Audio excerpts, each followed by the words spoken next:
Yo, welcome to episode 31 of Directly to You of Redirect Podcast. I am AJ of Redirect, and this week I hit up video game hacker Bob Wolf to discuss our predictions for Nintendo's 2026. And we covered a lot of ground. Switch 2 was a big focus, of course, but we also talked about film, animation, the state of the original Nintendo Switch, and more. On to the episode.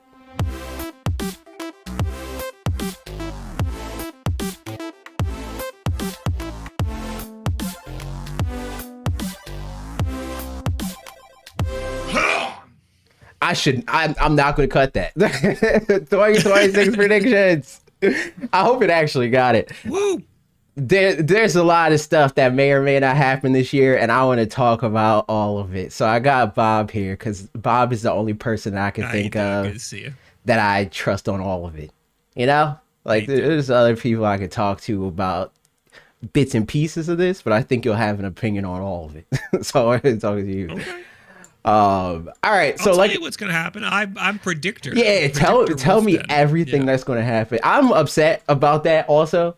Cause like we've talked about that where I was like we both made similar videos like before the Nintendo Switch got announced. So you're referencing our videos about before the Switch came out. We kind of predict, or it was even announced. We predicted basically what Nintendo was going to make for their next console. Right. And then there was a bunch of articles for some reason written about my video, and they cherry picked only the correct stuff and none of the wrong stuff. Yes, and I'm angry about that because I even got the processor right. I got the processor right. Like watching that video, I was like, yo, I nailed the Nintendo Switch. There's not even really. Well, how did you get the processor? You must have gotten that from somewhere.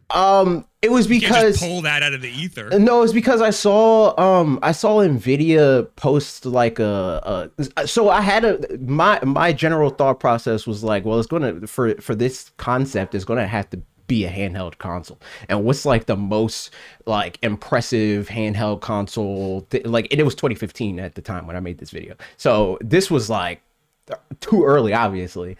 And it probably would have been wrong if Nintendo was more like bleeding edge and risky. But that I just saw that. I saw that concept video and I was like, this is really impressive for a mobile chip.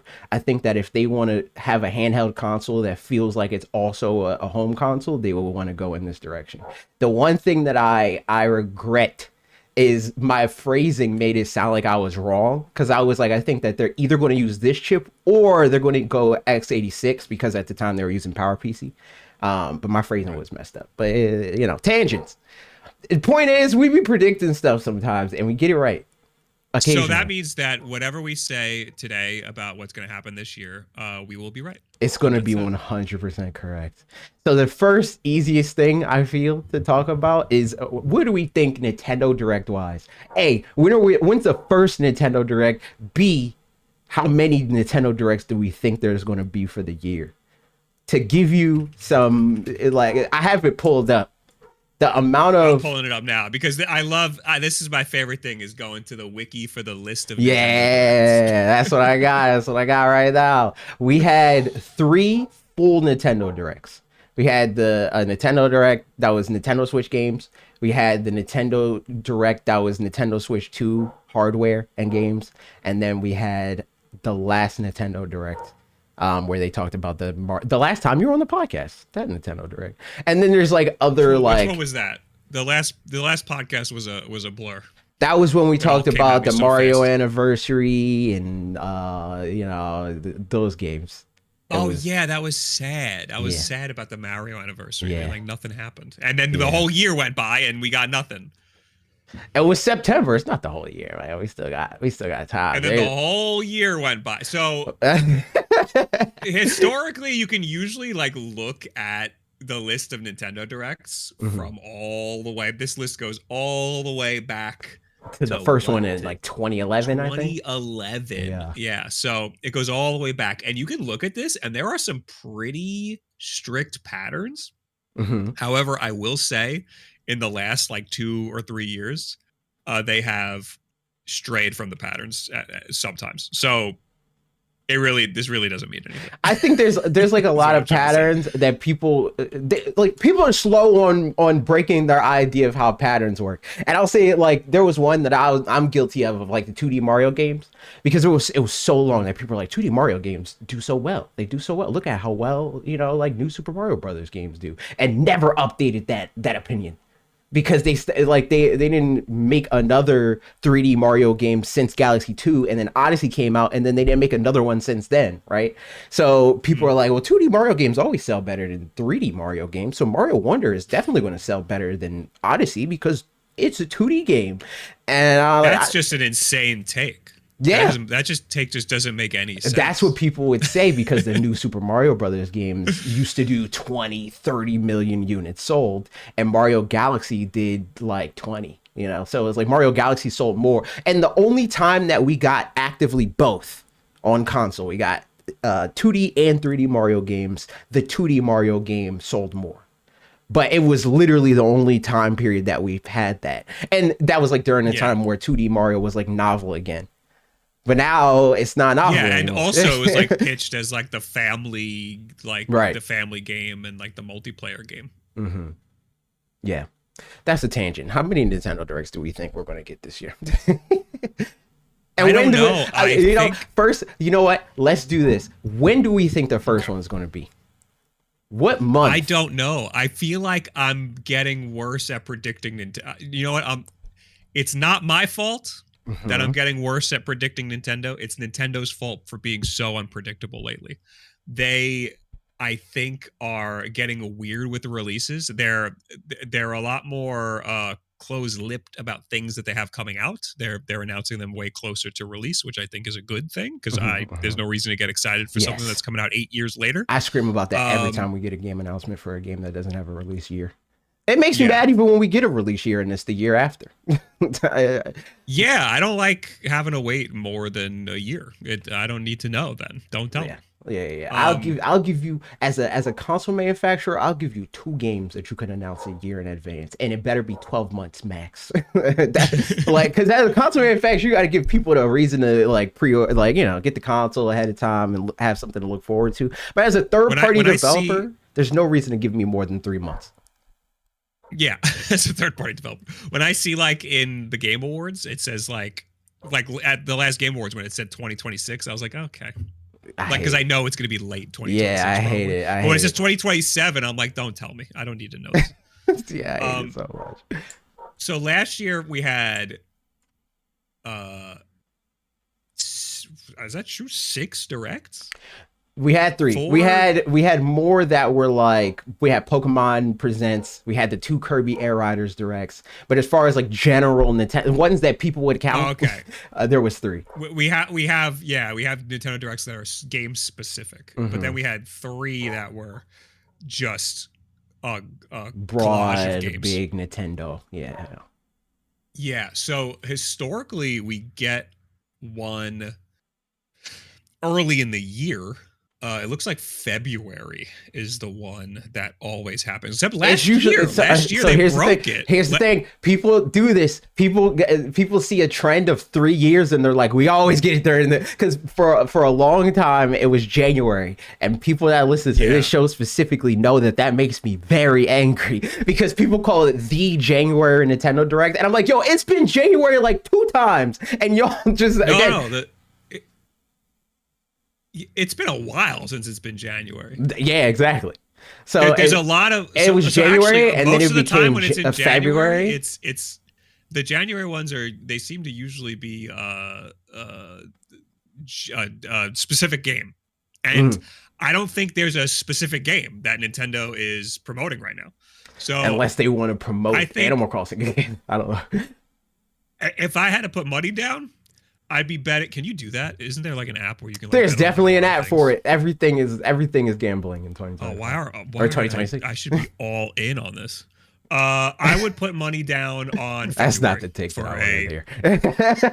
February would be a general Nintendo Direct, I would assume. They do need to have some sort of announcement for their slate of games this year, because we have no idea what the hell's coming out this year from Nintendo. We have nothing. I have a whole video. Right? What's one game that we have from Nintendo this year? Mario Tennis Fever. We got Pokopia. We got Fire Pokopia. Emblem. We got Fire Emblem Fortune's Weave. We got I think that might be it for. Oh, well, we don't know for sure that Splatoon Raiders is this year, but just based off of how they operate, it's probably this year. Right. We know a few games. We don't know enough though. I agree. We definitely don't Right. know enough, and we'll get more. So it looks like last year they just didn't do a February direct, and that's it. Well, the year prior they did a partner showcase. Hmm. I think a lot of times it hovered. Well, it seems like they stopped doing January just outright. They just like we're done with Yeah. January. They hover between February and March. But I'll say I think that Yeah. Nintendo like it just feels like they also get annoyed by people assuming patterns. So they're like, "Oh, you think it's the February direct? We're doing it in April now." So like, I think that they have internal deadlines, and sometimes they get a little too close to that internal deadline. mm, Like they want to announce all this stuff before the end of the fiscal year. yeah. And it seems like the last year they hit the line. They were like 3 days before the end of the fiscal year. Mm. They launched their Nintendo Direct, and that was right before we knew that the Switch 2 was going to be a thing. Yeah. Last year was weird because of presidential election. And they want to That be the story. So it's like if they can't be the story for a specific window, they're going to punt it. So I think that I mean it's really open season. Well, there's a lot of nonsense happening, but there's nothing like that. So yeah. it could be January, but I do think February is probably safer. I would also guess February for the first Nintendo Direct. Do we think first half or second half of February? I'm going to say second half. I'm going to say late. And I'd even say it could bleed into March. I could see March. I could see March. I'm gonna just to differentiate it. I'm gonna say first half of February, just so we have a Okay. different opinion. Are you making like a bingo card or something? Or Uh, are you th- logging our answers to see how right we are next time? Edward, that's your job for this podcast. If you Edward! could do it, log our guesses and keep us honest for next year. All right. So the next thing is, well, we kind of talked about it, but do we think there's going to be new first party games, and if so, how many? And if you want to get even more bold, what are they? So I've been honestly a little disappointed in when Nintendo has been offering for first parties, at least last year. Um, Mhm. so I think it's just that they're being more tight-lipped and not announcing things until they're coming out. So Right. I'd imagine there's going to be a couple of good first parties. I think they got a lot up their sleeve. I think that they're not going to announce that many at another Nintendo Direct. I think we're going to get like two. You think the next Maybe Nintendo Direct three we're if going to you're get gonna two new include ones? like some weird shit like some Mario sports games or something. Mm. I don't think we're gonna get another Mario Sports game. Well, we're probably gonna get one eventually, but we got Tennis I Fever. just mean like an offshoot. Like an Yeah, offshoot yeah, is yeah. something that isn't like a Zelda, you know. We'll We're waiting also for a get to that mainline too. Mario. Th- I I'd think we're put money getting down on a Mario. mainline Yes, Mario. I agree. I think we're getting Mario in 2026. There's no way we don't get Mario in 2026. If we're talking 2026, 100%. I Yes. think I would bet my whole house on Mario in 2026.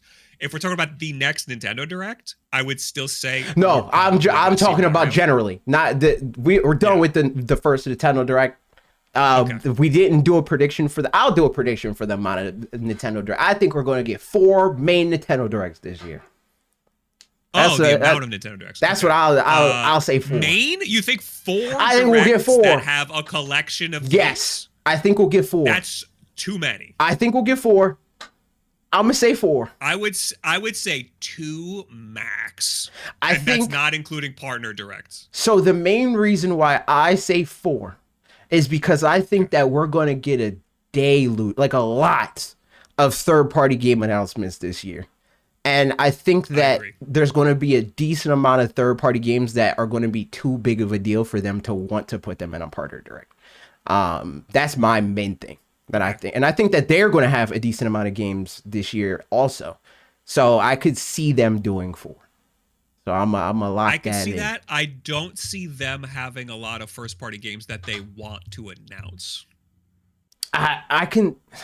So I don't know because I agree with you that they are a lot more tight-lipped right now. Like they don't want to do they don't want to do Metroid Prime 4 ever again. I think that's the thing. Yeah. And they had a few of those. And they had Metroid Prime 4, they had Shin Megami Tensei, they had Bayonetta 3. That was all those games were like announced at the Nintendo Switch reveal event, and then they didn't come out for like 5+ years after that. I don't think they ever want to have that situation. So I agree that they're going to announce games a lot closer than they usually would, but I also think that there's a lot in the chamber that could potentially be ready this year.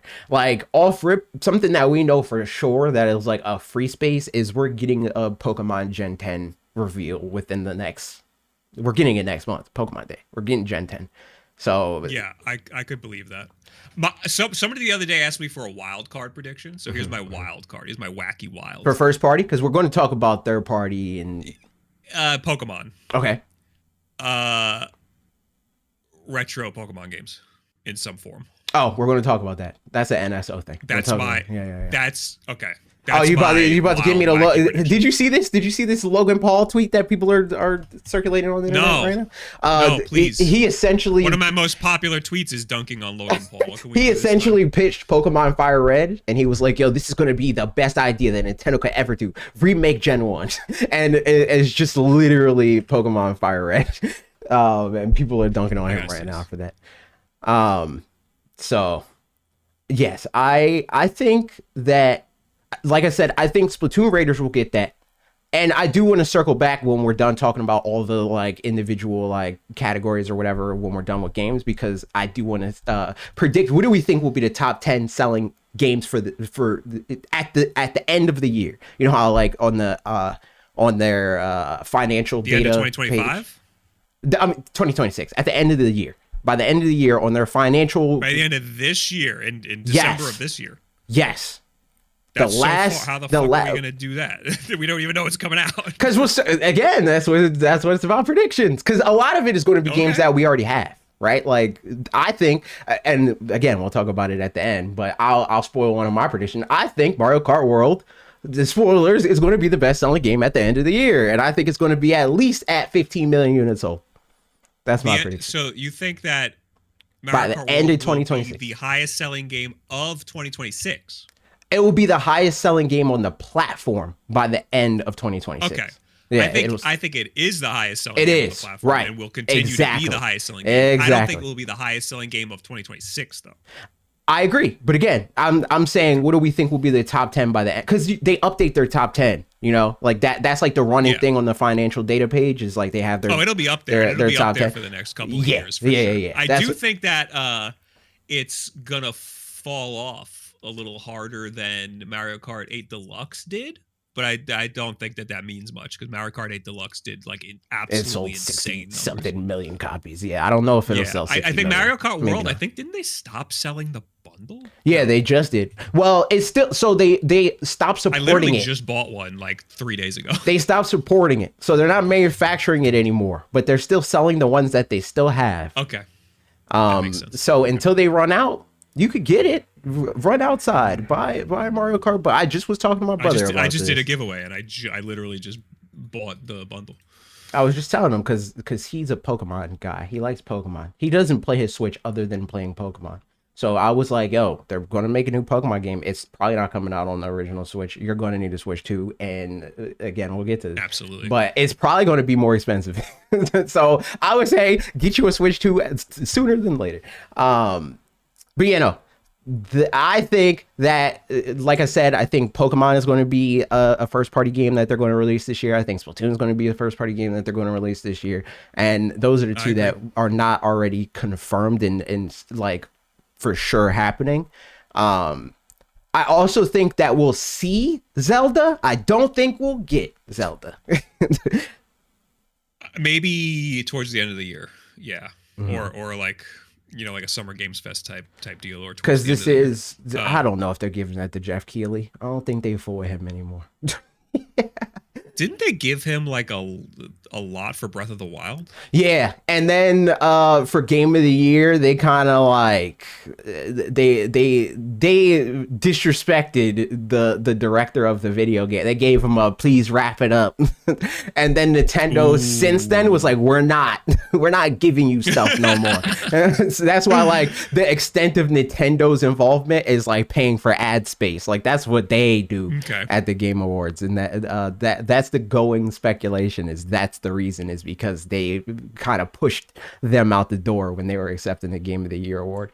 So I don't think Jeff Keighley is ever going to get an announcement like that from Nintendo again.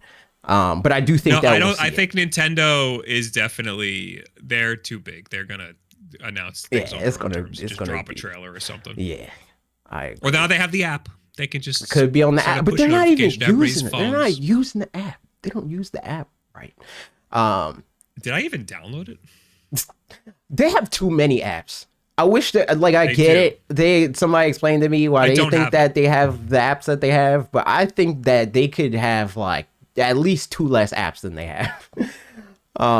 Yeah, no, this is a one app situation. Maybe Nintendo Music deserves its own app, but like everything else could be rolled into Nintendo Switch. I think that they need the parental controls app.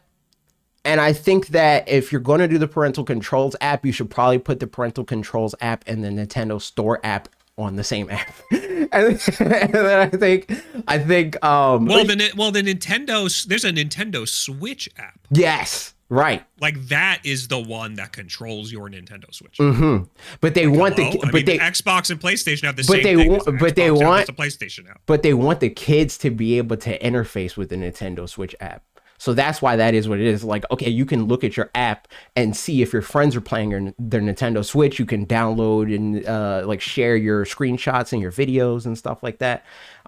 This is just going back to Nintendo being horrible at user experience. It's an account. Your kids are on your account. You can control their account. That's it. Do that. Yes. Hello. But yeah, I agree. I think that we'll get grand total from Nintendo. I'm not prepared to say exactly what they are, but I think we'll get 8 big Switch 2 games from Nintendo. That's what I think. 8? 8, at least. I'm saying 4. Well, how big are we talking? What's big? We need to define big. All right. The easiest way to define it is by sales. I'll say they sell at least 7 million copies by the end of the year. 3. Okay. 3 of them. Okay. On that topic, Smash Brothers, yay or nay? Do we think we're getting Smash Brothers? And if we get Smash Brothers, is it a Switch 2 edition? Because that's another. Not this year. Okay. Definitely not this year. Do you think we see it this year? We might see it.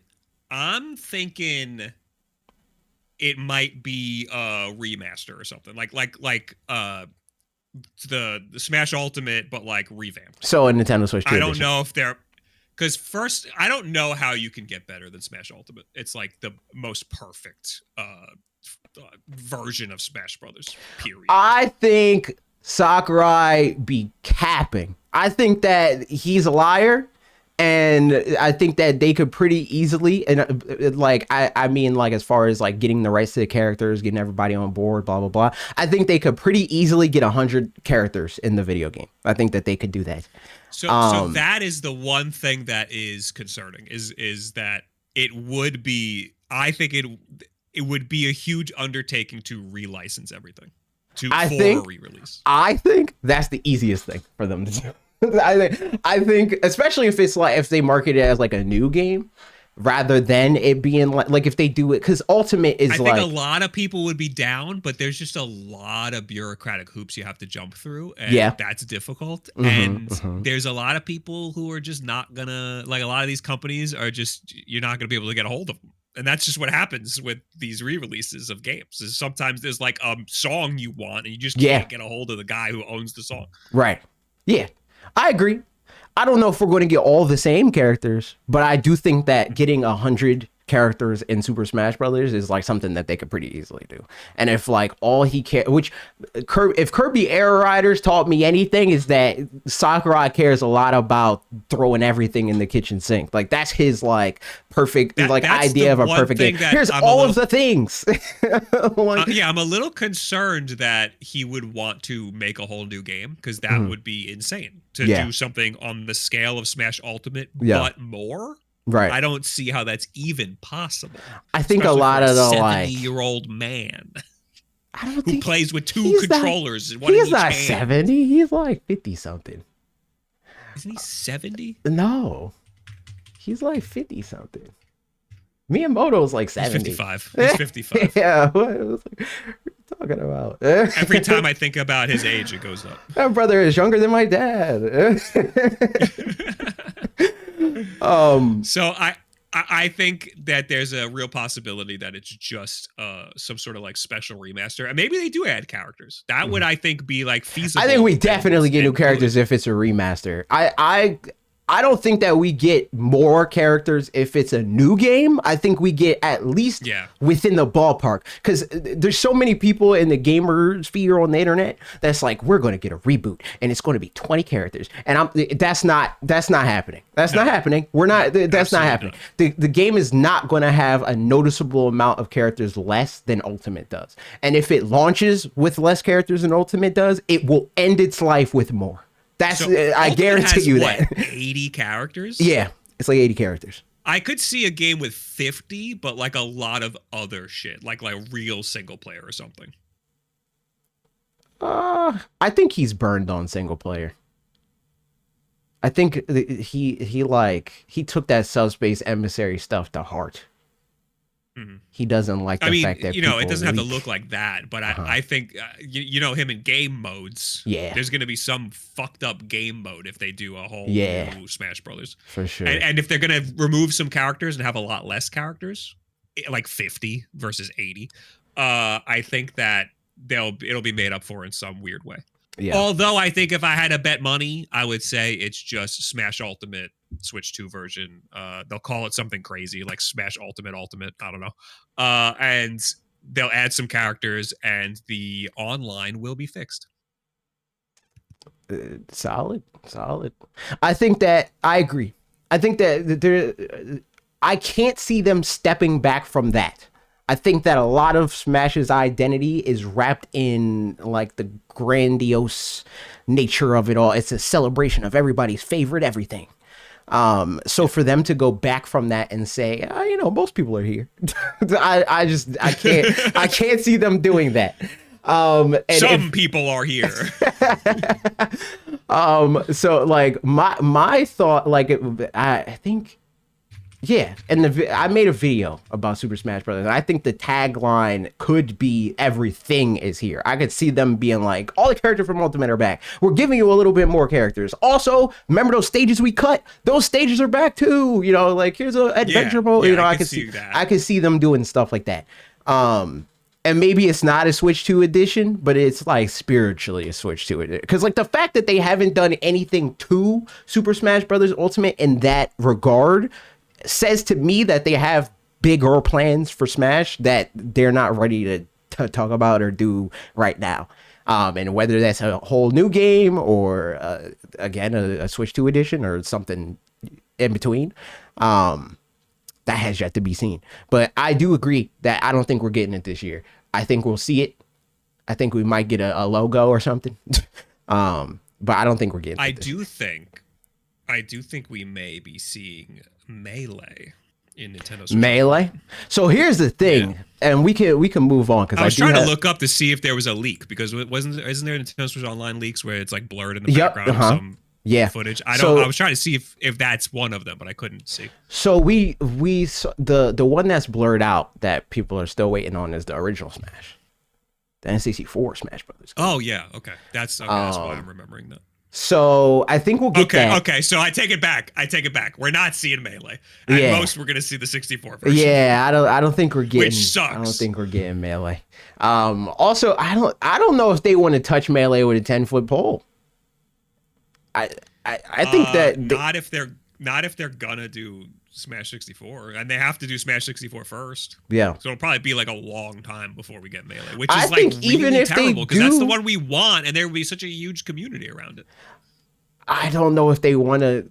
I don't think they want to talk to the Melee community. I can see us never No, getting. they don't. They don't want to talk to the Melee community, but they can so easily be like, take it, take it, here it is, and this is what you get, and you get nothing else.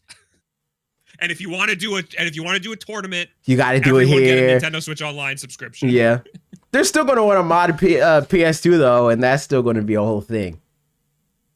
Yeah, no, the Smash Ultimate community will not like the. Well, the Melee Switch community, the Online version. Ultimate community hate it. Like they be fighting with the I'm Melee sorry. community. That's what I meant. Yeah, The Melee community will not like the Nintendo. Yeah, they're Switch gonna Online. hate it. They will have a lot of problems with it, but Nintendo will be like, "This is all you get." Their whole personality is that they hate Nintendo. They get tattoos about it and everything. Yeah. And they have such a great like system for themselves, like with Slippy and all the tools that they use to play Smash Melee. Yeah. They got it all figured out, and they don't need any help. But too bad. Exactly. If you want it in an official capacity, you're gonna have to play by Nintendo's rules. But yeah, no, I do think we're going to get the original Super Smash Bros. Video game this year. And we could keep talking about NSO. We think any other NSO things is going to happen? Like, well, we might get another console. We're getting Virtual Boy. We knew about that. We talked about retro Pokemon.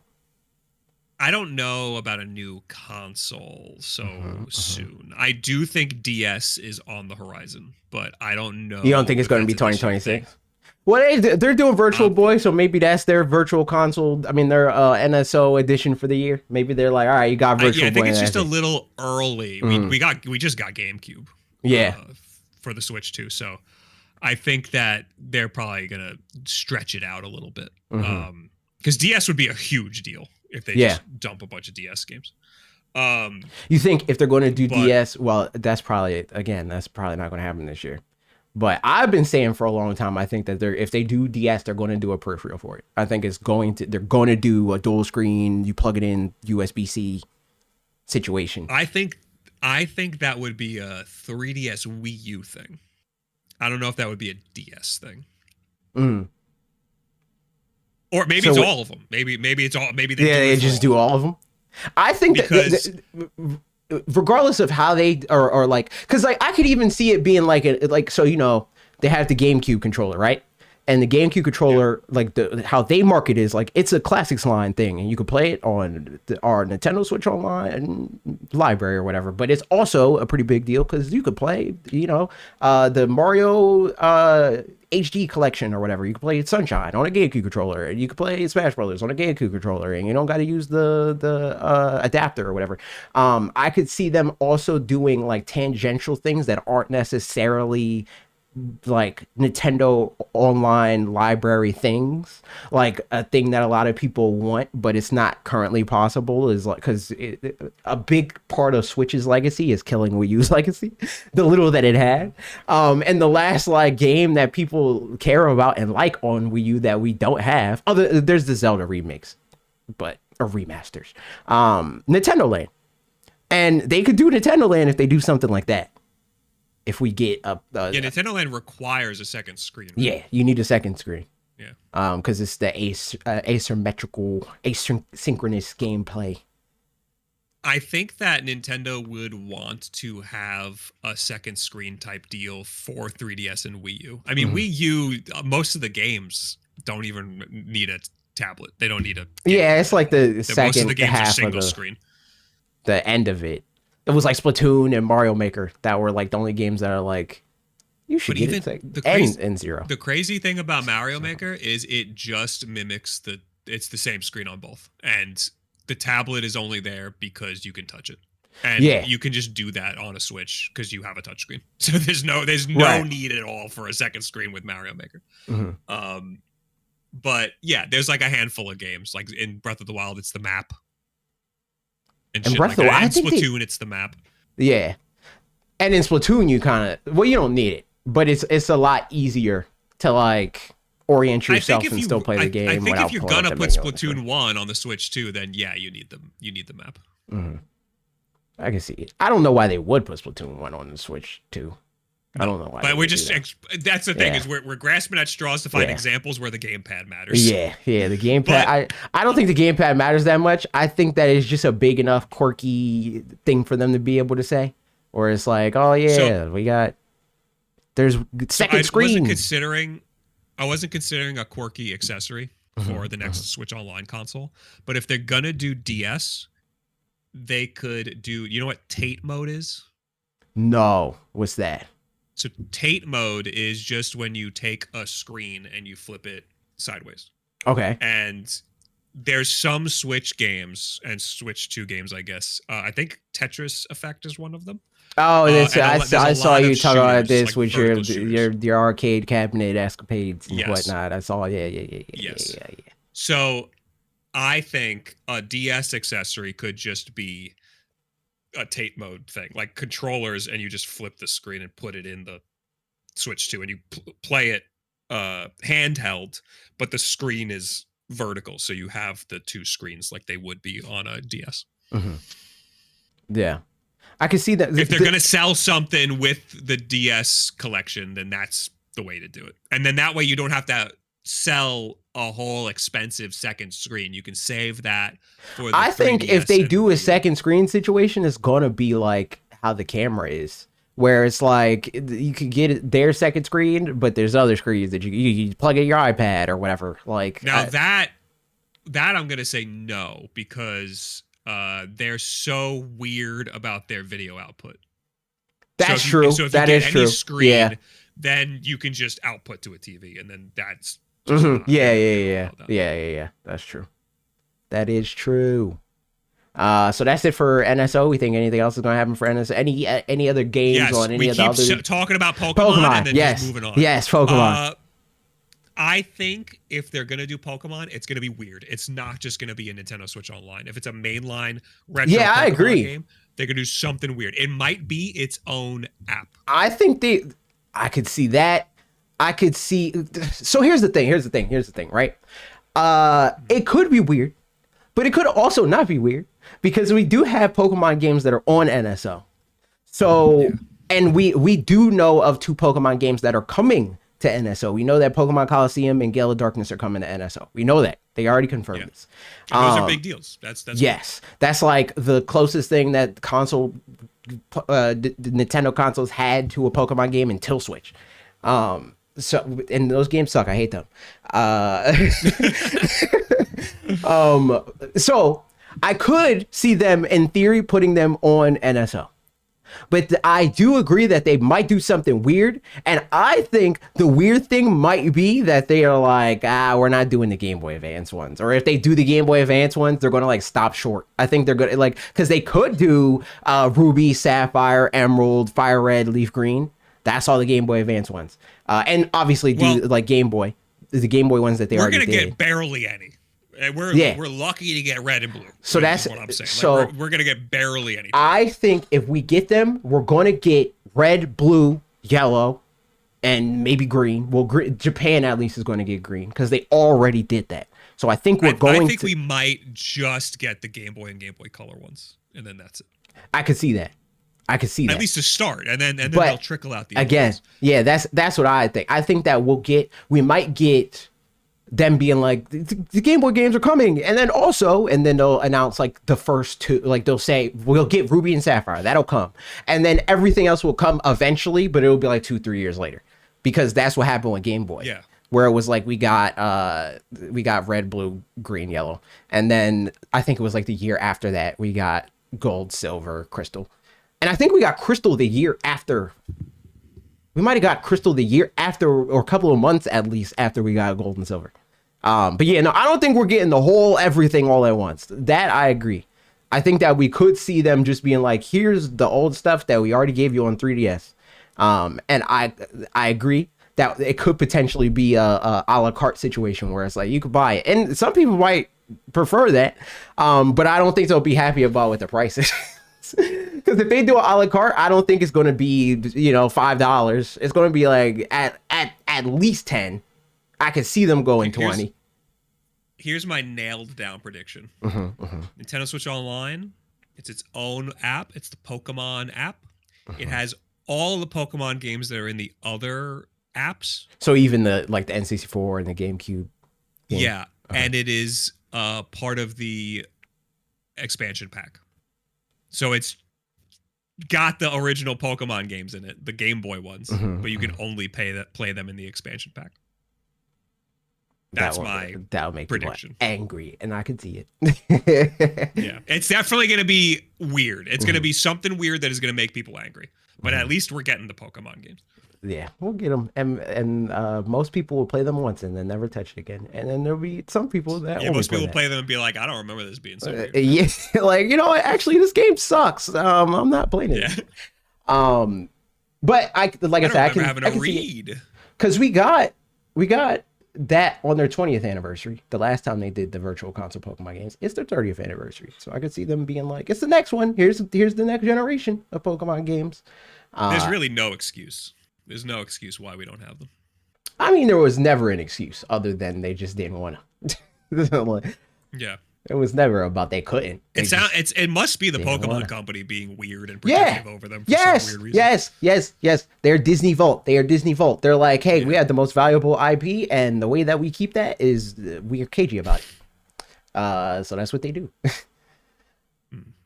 All right. So any other NSO? Any other games that? Because as far as I look at NSO, like NSO to me, up until GameCube, maybe like there's GameCube games that potentially could get me excited. But NSO is like turn it on, be like, oh yeah, I remember this game exists, and never touch it again. I don't use the NSO app almost ever, or apps almost ever. And I think I gotta be honest, I rarely dive into it. I did over the holiday play Zelda 4 Swords with Hannah. How was that? That game multiplayer is amazing because it would be impossible to play that game without Nintendo Switch Online. You got to get more than one Game Boy Advance. You got to get more than one copy of 4 Swords. You got to get a link cable. Right. You got to get a bunch of people who are down to do all that.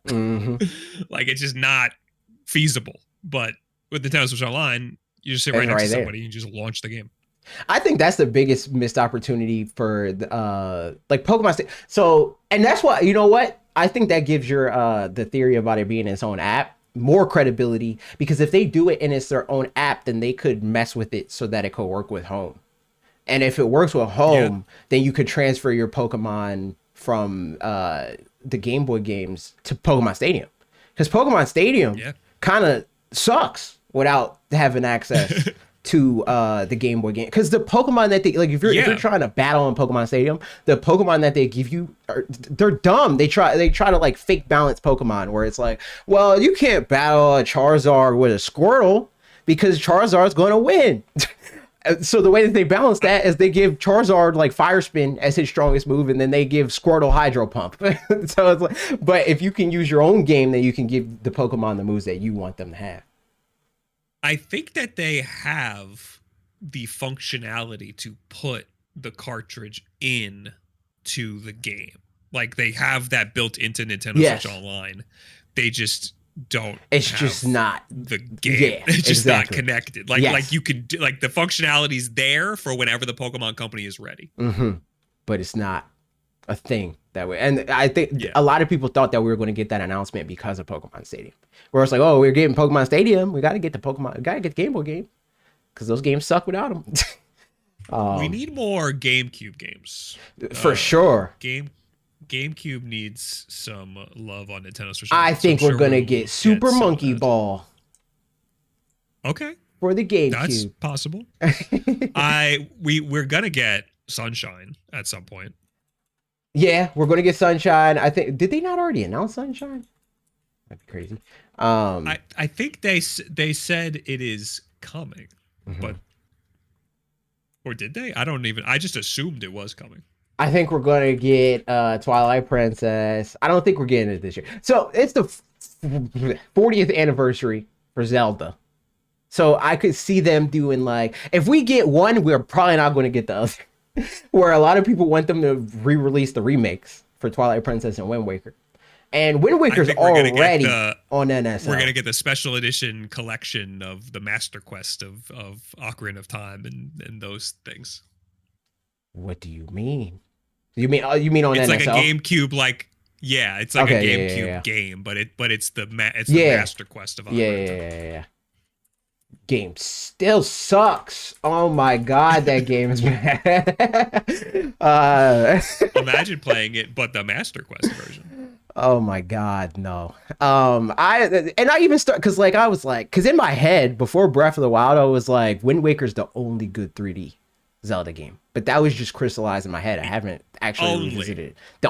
I think the other. So that's the thing. I've played Twilight. I played the remakes of the video games, and that's what my opinion of Wind Waker is based off of. I completely forgot that they rearranged the end of the game and they made sailing better. So a lot of the complaints that people had for the GameCube version of Wind Waker are fixed on the Wii U version. The same thing with Twilight Princess, is it not? No, Twilight Princess still sucks. They fixed quote unquote stuff. They fixed stuff in the HD. It's still a bad game. I think 3D Zelda that's not Breath of the Wild or Tears of the Kingdom are bad. They're not good. I don't disagree. I wouldn't say they are bad games, but they are not as good as everybody hypes them up to be, except for Breath of the Wild and Tears of the Kingdom. Those games deserve a substantial amount of hype. Yeah, so that's the for Bob's sake, that's what he's standing on. I say they're bad games, full out. Those games suck. So I think Ocarina of Time, my big this is our favorite thing to do is to just trash on. We got to refresh the fact that we don't like Ocarina of Time. Every time we get together, we just love to shit all over Ocarina of Time. My stance is that it does not hold up. It is definitely an old game. Right. And it falls under it's not a fun game to play these days because of how janky and weird it is. Yeah. But at the time, if I could see why a little 10-year-old boy in the 90s would be playing that game and have their mind absolutely blown by that game. I was one of those kids and my mind did not get blown. I was like, why does anybody like this game? So my mind did not get blown, but I could see now as an adult how somebody's mind would have been blown back then. So but these days, I'll say, don't go back and play. I was never that kid because by the time I was old enough to play and understand video games, 3D games was already a thing, the well-established thing. So I never had that moment of games can be 3D now. But I will say I did play it as a kid, and it was fine, I guess, But I don't give old games the kind of grace that you give old games, where you allow them to be good for their time. Me, I don't do that. I'm like, if the game didn't age well, it's a bad game.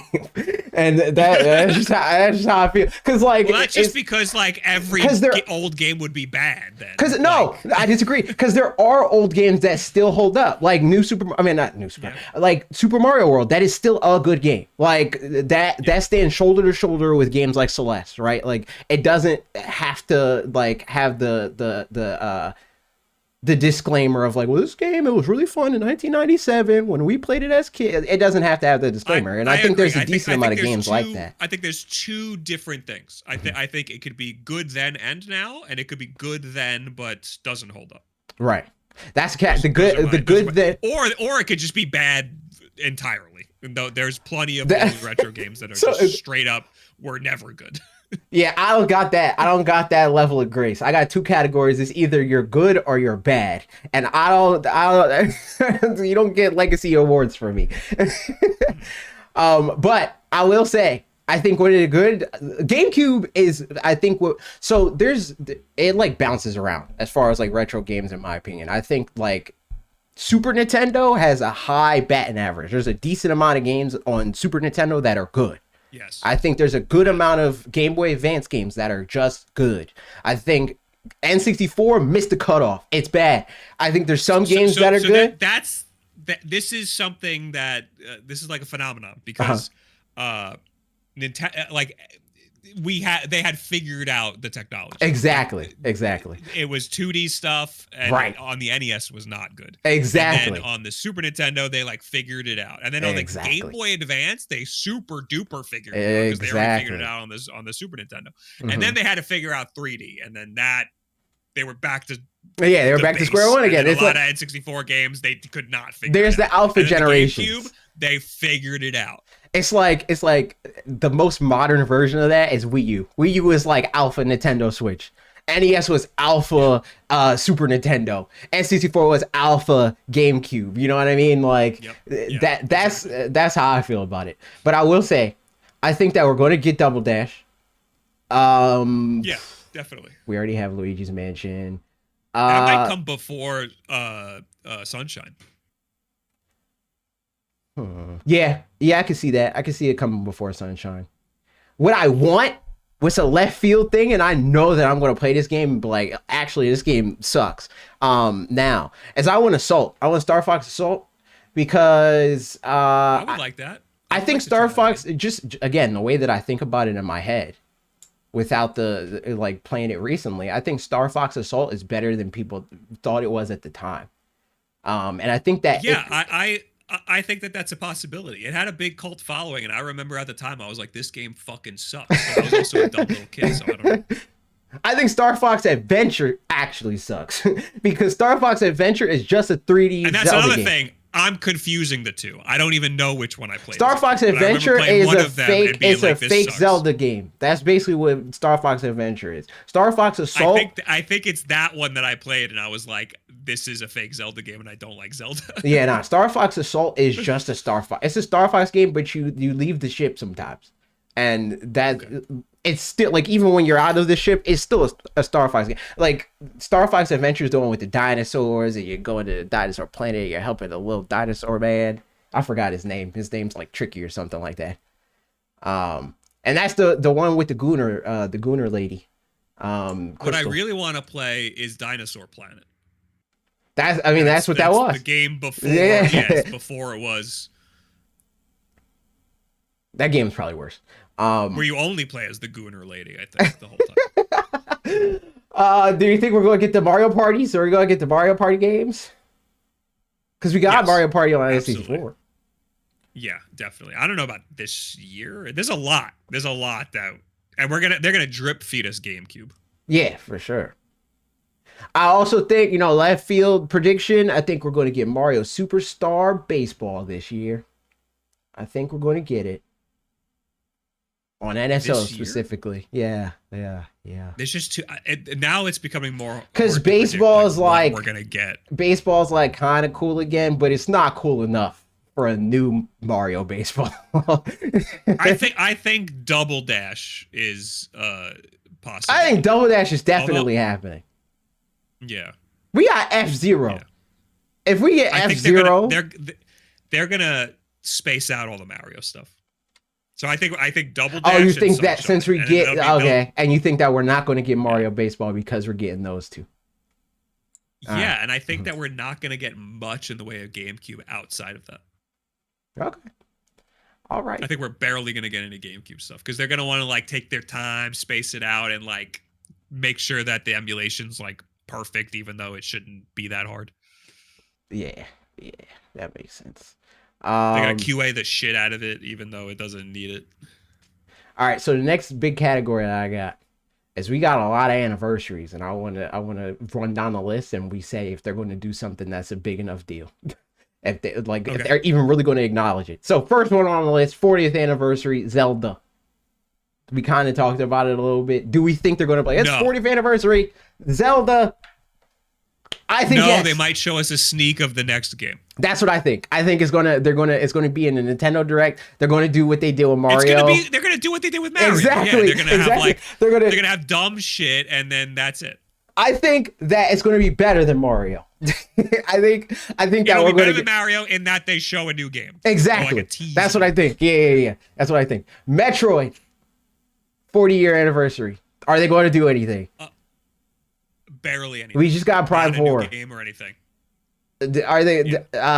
You know what? wild card prediction. I don't think they're going to do it, but this is the extent that if they did something, this is what they would do. Multiplayer DLC for Metroid Prime 4. Even though the combat in that game sucks and I hate it. Here's my prediction. Nintendo Switch Online Metroid Prime 1. Just one? Just one, nothing remade about That would be so stupid. They needed two. They needed two. If they're going to do just one, it needs to be two because we already have one. And they can't do three because three is a week. Fair enough. Fair enough. It's gonna be whatever the Metroid anniversary is gonna be bad. They're gonna have nothing. Okay. I don't even think my lock-in prediction is I don't even think they acknowledge it. I think they might get a tweet.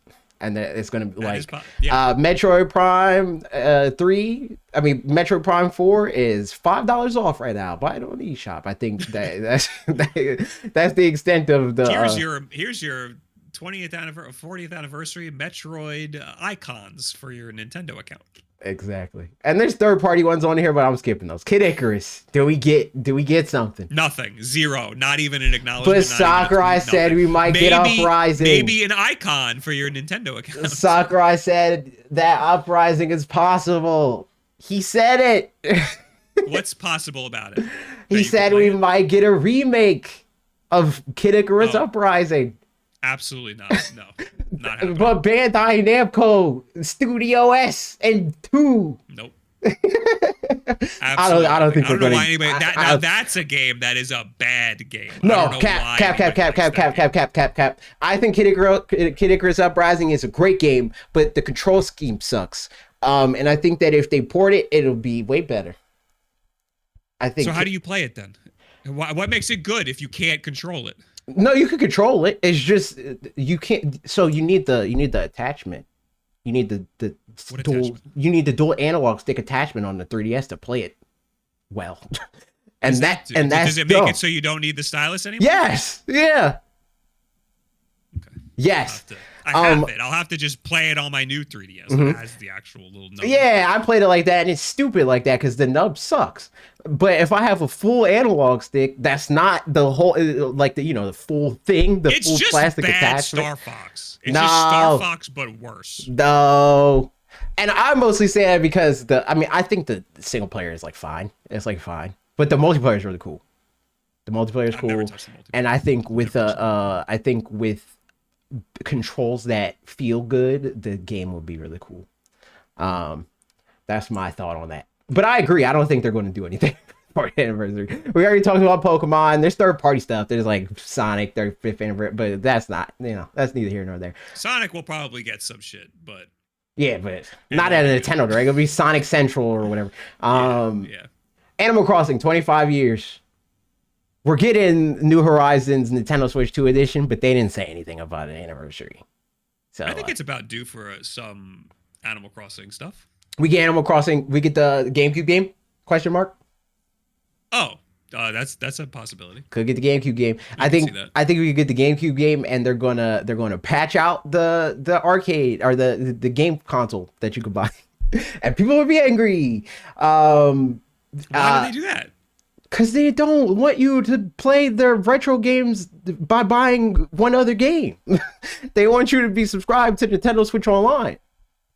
Wait, explain this. What are you even talking about? So you could buy in Animal Crossing, you can get a GameCube, right? In Animal Crossing, you could buy retro consoles that let you play retro games. Like how in Smash Brawl, there's the masterpieces, and you can play the games, and they're like little mini trailers, kinda. So what games? You could just straight up play it. Yeah, don't make me Google this. I forgot all the games that are on it, but. Somebody go. I'm saying I don't think they're gonna be Nintendo games, so I don't think that they're gonna. Yeah, but they've been taking it out. Even need to patch it. I think that a controversy right now is that the console in New Horizons that they're adding back is nerfed in some way. It's not playable somehow. Jay Cannon said Mario 1, Punch Out, Ice Climbers, Clue Clue Land. I think these are all games that Zelda 1 and 2 available on Nintendo Switch Online. Yeah, I know, and I don't think that they're going to let you play it for that reason. I think they could. We'll see. They have the license there. What about Clue? They do. I don't think it has anything to do with the license as far as Nintendo is concerned. I think they just don't want people to be able to have carte blanche to their other video games. Which, I mean, I get, like, if they do some kind of like weird back end thing where it's like it plays the. I'm saying this would just be on Nintendo Switch Online. Like you're playing the Nintendo Switch Online versions. No, like Animal Crossing would just be via Nintendo Switch Online, the GameCube app. And all of these games are on Nintendo Switch Online. So what's the big deal if you play the game within the game? I don't know if there's a big deal, but I do think that Nintendo would not like it. I can't explain it to you, but I think that would be the kind of thing that they're like, nah, just play it on the thing. We already gave you the thing. I understand, but I think that that's too much work and they're not going to care. The only thing is Clue Land. I don't know if that's on Nintendo Switch Online. I don't know. Arcade Archives. Also, are these the arcade games? No, these are all NES games. No, right? It's the NES games. It's the NES games. Yeah, I don't know if Clue Land. That might be the one. That might be the one that ruins everything. I was about to say, you think they're going to shut it down for Clue Land? And I think if they shut it down for Clue Land, Clue Land is on Switch Online. I take it all back. Clue Land, we're back in business, baby. All right, so you think they're going to allow? I'm saying doors. This means doors wide open. Okay. For Animal Crossing. All right, fair enough. All right, fair enough. I'm going to predict no. I think we're going to get Animal Crossing. I think that they're going to not let you do it though with the console. Okay. But we'll see, because I forgot what the like technicality is for New Horizons, because you can't. There is a console that you could buy in New Horizons apparently, but I forgot what the like stipulation is supposed to be. It's just a Switch, is it not? No. You're talking about something else. I'm talking about on the update. There's an update and there's new consoles that you could buy that are apparently playable, but I forgot what the like you could buy. Like I think what it is like you could buy a console and then that you get like your island gets assigned a game, and then no matter what console you buy, that console plays that game. I think that's what it is. But it was like something that people were like angry about. I had to look back at it. I don't think that they're going to do that, and then I think they're just going to disable it. But we'll see. We'll see. I need to go back to the anniversary page now. Where'd it go?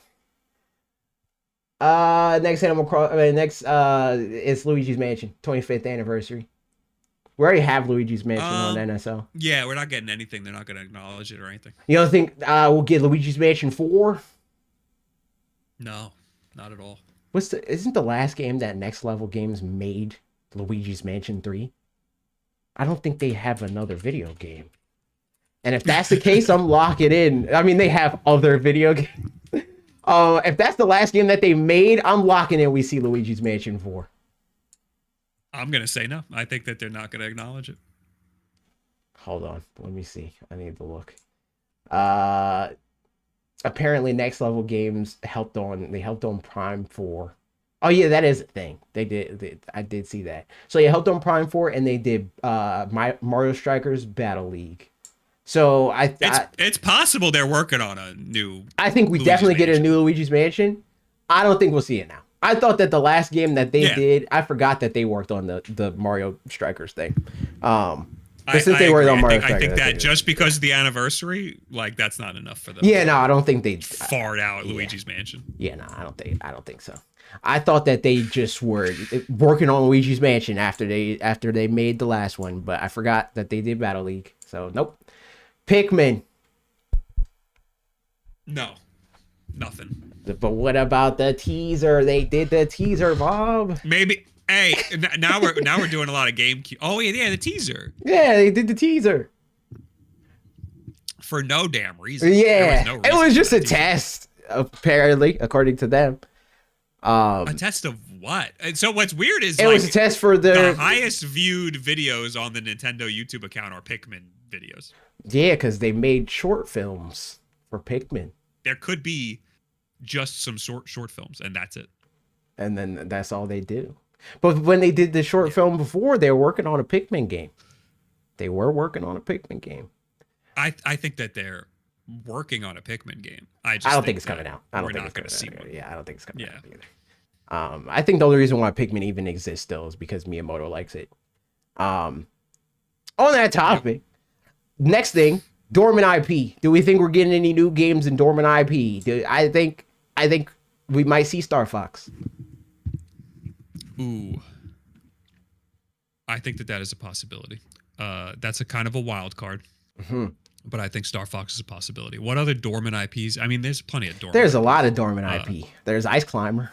There's Duck Hunt. I would put money on a new IP. A new IP. That's another category. I think there's going to be new IP too. But yeah, that's a different category. So that's it. That's what we're locking in. Star Fox. No other dormant IP. I can't think of another dormant. Because there's some other ones that we know. No.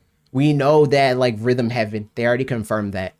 I am actually very excited for Rhythm Heaven. Same. I like Rhythm Heaven. That's literally the next category. So we're done with dormant IP. Star Fox. That's it. Yeah, I guess Star Fox is, I think, the safest dormant IP that they could bring back. I mean, there's F-Zero, but they're not bringing it back. They're not doing that. They gave you the GameCube game. Play that. New IP. How many new IP, if any? I think we'll get two new IP.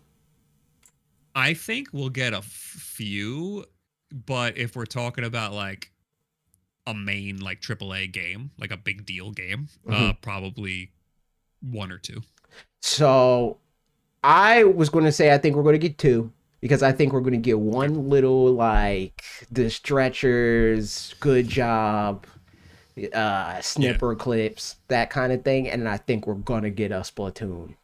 I don't know if it'll be as big as Splatoon, but I think I'll say three.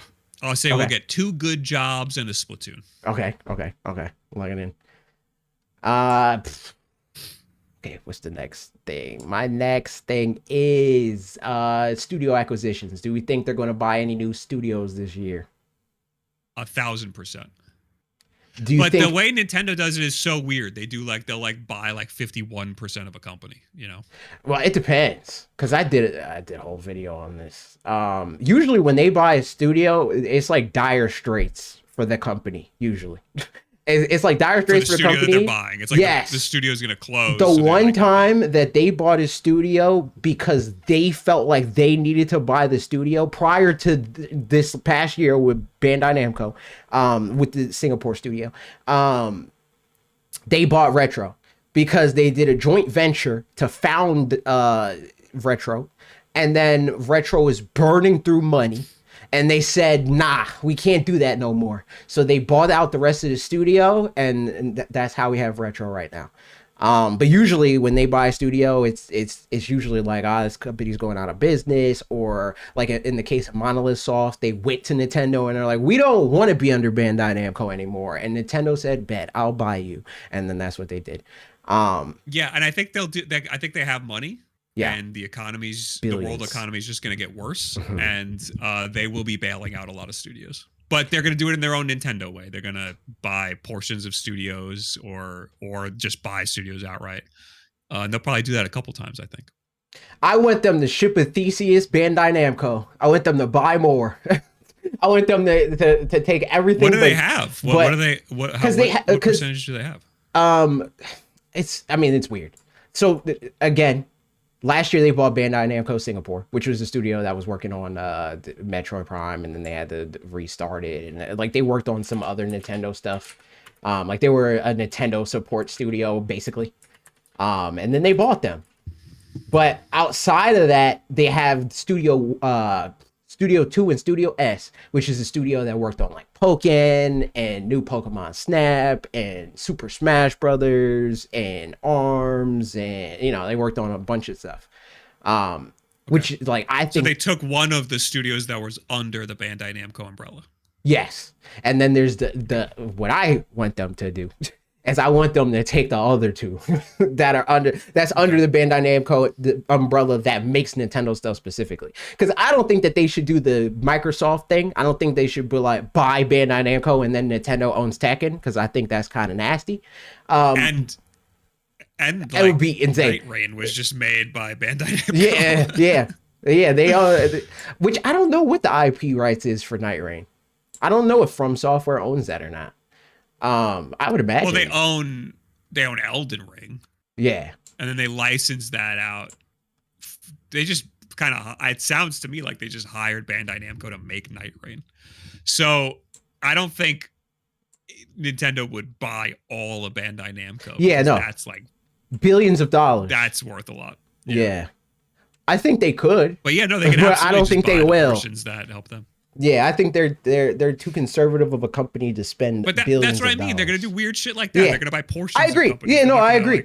I agree with you. I was just specifying. I think that I want them to buy Bandai Namco. Not all of them, but those studios. And then is there anything else? Is there any other studios that they could potentially buy more of the Pokemon Company? I don't think they have the bread for that. I don't think they can afford that. Turn that ship around a little bit. I don't think they can afford that. I think that's too rich for their blood. It would be. I think Pokemon Company is going to buy Nintendo. No, I'm joking. I mean, yeah, maybe. I don't think no. But yeah, I think that Nintendo's going to buy at least 2 studios. It's going to be, like you said, something weird, and then they're going to buy another studio that like we don't know about, and it's going to be like a support studio. I think that's what's going to happen this year. Yeah, I think that they will have a handful of acquisitions, but in their own weird little Nintendo way. Exactly. Third party support. What do we think? What do we think? I think big this games? Year is going to be the floodgates opening on the Switch 2. I agree. We know about Call of Duty. We know there's we know Call of Duty's coming. We don't know if it's a unique Switch 2 game or if it's a port. Yeah, we just know it's Call of Duty. I think it's going to be a port. And if it's Call of Duty, I think that's going to open the floodgates for a lot of other companies to want to also put their stuff over there. And now that the Switch 2 is out for a while and developers have had their hands on it and there's dev kits available for everybody, it will start to see, and it shouldn't be too difficult for a lot of these games to get ported over. So we'll start to see the floodgates open as long as Nintendo has the bandwidth to approve everything on the eShop. Yeah. I think that we're going to get, I think the like leader for this whole thing is Capcom for sure. Like Capcom is like the one that's going full bore. They're doing everything. It's not even just like full releases day and date. They do like exclusive special editions on Nintendo Switch 2, which hasn't really been a thing for multi-platform games on a Nintendo platform since like the GameCube. Maybe there was like one-off like silly goofy Wii special edition things.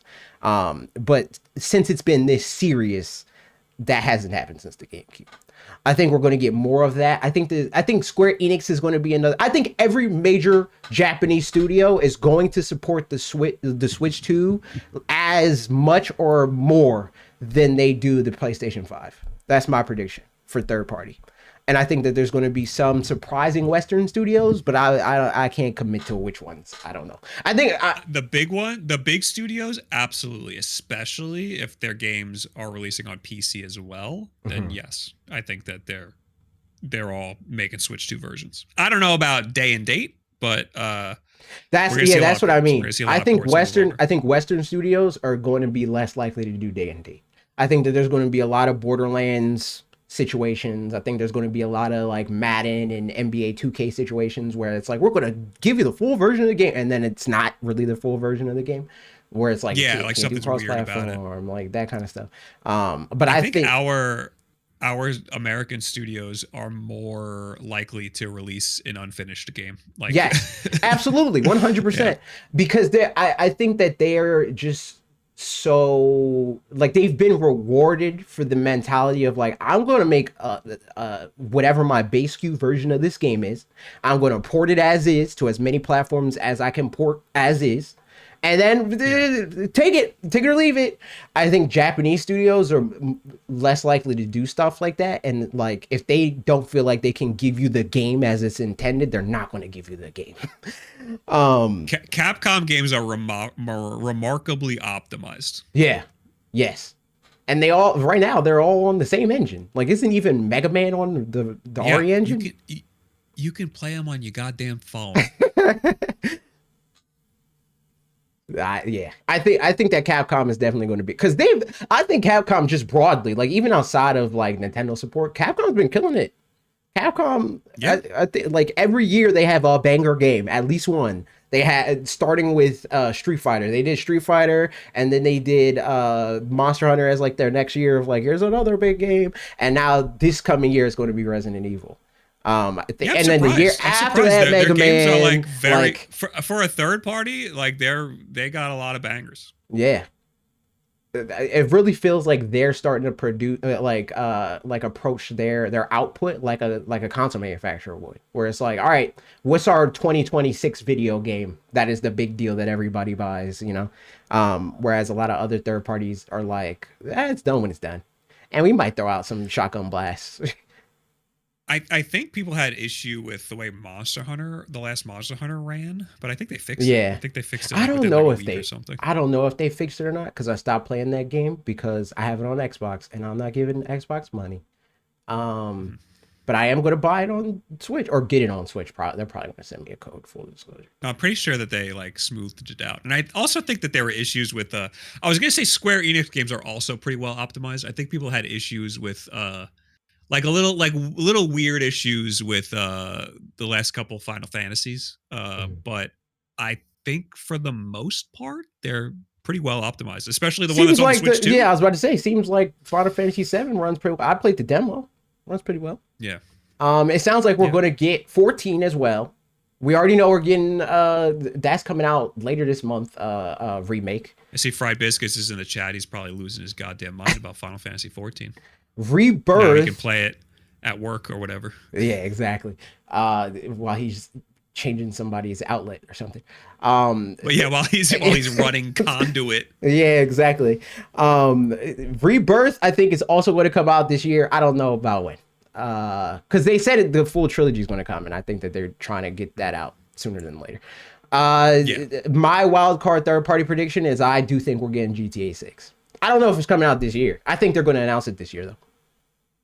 I'm gonna say no to that. I think that Rockstar is they take so long to put stuff on the Switch. They've been getting a lot better, but I think that making new versions of their games and even releasing games at all, they're like so weird about it. And I think Grand Theft Auto 6 is going to be exclusive to the Xbox Series and PlayStation 5 for a little bit. I think maybe even a whole year before we even get a PC port. And then after that, we'll get a Switch 2 port. I think that, if at all. I think, like I said, I agree. I don't think that we'll get it day and date necessarily, but I think we'll hear about it. I think if we get it, we hear about it. And I don't even think we're going to hear about it this year. I don't think we're there. And I could see, the Switch 2 version coming out before the PC version. That's my prediction. That's what I think. I could see them wanting to do that because they like their consoles. Mm-hmm. I just think it would be easier to put it on the PC first. Yeah, that's fair. And then put it on the Switch after that. But really, it depends on how they're doing it. Because it sounds like if you get your Series S game, if you get on Series S, you get on Switch too. And it has Series S version because it has to. If it has a Series X version, it has to have a Series S version. So that is also a possibility. I mean, now that the Switch 2 is about that powerful. Mm-hmm. So that's my thinking. That's what I think. And I also think that like developers are starting to deprioritize Xbox, because Xbox is starting to deprioritize Xbox. So it's like, well, if we want to have, like, we want to come in with these two leading like console SKUs, I think that Switch is going to start to become the Xbox in that regard for third party support. So that's the one thing that I think is really interesting about all this, because we know Xbox is moving away from consoles and moving more towards being like a PC gaming company, right? Like the next Xbox is probably just going to be a PC. It's probably going to be Windows with the full screen experience and everything. Right. So what does that mean for Grand Theft Auto? If I buy Grand Theft Auto 6 on my Xbox Series console, and I buy the next Xbox, can I play the game? And if I can play the game, then does that mean I can just play it on Windows? And then if I can do that, does that mean that Grand Theft Auto 6 is on Windows, or is it on Windows via Xbox, or what is that? I don't think that there's a world where the next Xbox doesn't play Xbox Series, Xbox One, Xbox 360, Xbox One games, because that's so much of their identity is like, now they're like, we're the backwards compatibility people. We have the least amount of legacy out of any of the other like hardware manufacturers, but we care about it the most. So what does that mean? If I buy Grand Theft Auto 6, I think it's an emulation layer. And then the next Xbox comes out, can I only play Grand Theft Auto 6 on the next Xbox, or can I also play it on my PC? I don't think you could play it on your PC. I think you could play it on your PC through the cloud, but I don't think you could play your Xbox Series X or your like smart delivery version of the video game. I don't think you could do that unless you have Game Pass. That'll be a weird janky third party thing. Like third parties will have to sign on, and Grand Theft Auto is gonna be like, absolutely not. Exactly. I think that you're gonna have to buy another version of the video game for that, for sure. But yeah, that's what I think for third parties. Is there any other big third party thing that we need to touch on here? Something else. I think we're going to get another. I think we're going to get another Dustblood situation where we get another like high profile third party game, and it's exclusive to Switch 2. That's the FromSoft game. Yeah, I completely forgot about that. That game seems cool. Yeah. I think that that's absolutely a possibility. I don't know in terms of other third part, like big third. I mean, we reeled off a bunch of third parties. Yeah. EA, I think, is still going to continue to be terrible at moving things. Yeah, I think Western studios, I think the only exception as far as Western studios are concerned that are not going to drop the ball in various ways, I think Ubisoft is another one that's like that cares, and that is why I would predict will give us I think we might get a Mario Rabbids situation. I think that we might see the next Assassin's Creed drop on Switch 2. Yeah, I think that's going to happen for sure. Yeah. I mean, we got it on... because we got Shadow. iOS and Mac. So, like... Yeah, we got Shadows on Switch 2. They sent me that. Did we? Yeah. Really? And when it first came out, it was terrible because it crashed every time I played it. But then they patched it, and it works fine. Okay. It ran pretty bad on the ROG Ally. I'm not gonna lie. I mean, the game runs fine. It ran like okay. Now it ran like okay. And even when it was like, I don't know what the problem was, but it would crash in handheld mode. I mean, no, not handheld mode. I lied to you. And docked mode specifically, it would crash in dock mode religiously every time I turned it on. But in handheld mode was fine, and then they patched it, and now it's fine. So I can see them. It was trying to do too much. And you know, Star Wars, that game, that's like one of the first ports that people are like, Switch 2, it's serious now. Even though that ran bad. Now that ran bad on the ROG. It ran bad. Yeah, it runs fine. Runs fine on the Switch 2. They did a lot. They did a lot of work for the Switch 2 version. Mm-hmm. And I'm sure it runs better now on PC handhelds now that they figured it out on the Switch 2. Yeah, they're talking about working with Nintendo to rework variable refresh rate because they have their own custom solution for it for Assassin's Creed. So it sounds like they're forming a brain trust with Nintendo to update VRR. That's I'm very curious how that works.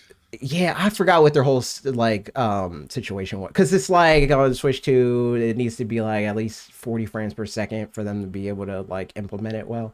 But their game runs at 30 frames per second, so they're like, well, we can't get this game to run at 40 frames per second, so we need variable refresh rate, and we need it to work for 30 frames. So I forgot how they said that they put out a whole article about how they got variable refresh rate working on I'll have to look at that, because Cyberpunk does the 40 frames. Yeah.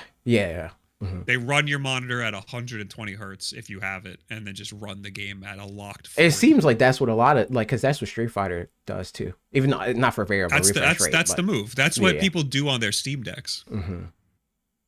Makes sense. So that's third parties. Next thing, are we getting any new Switch 2 features? Any new feature updates?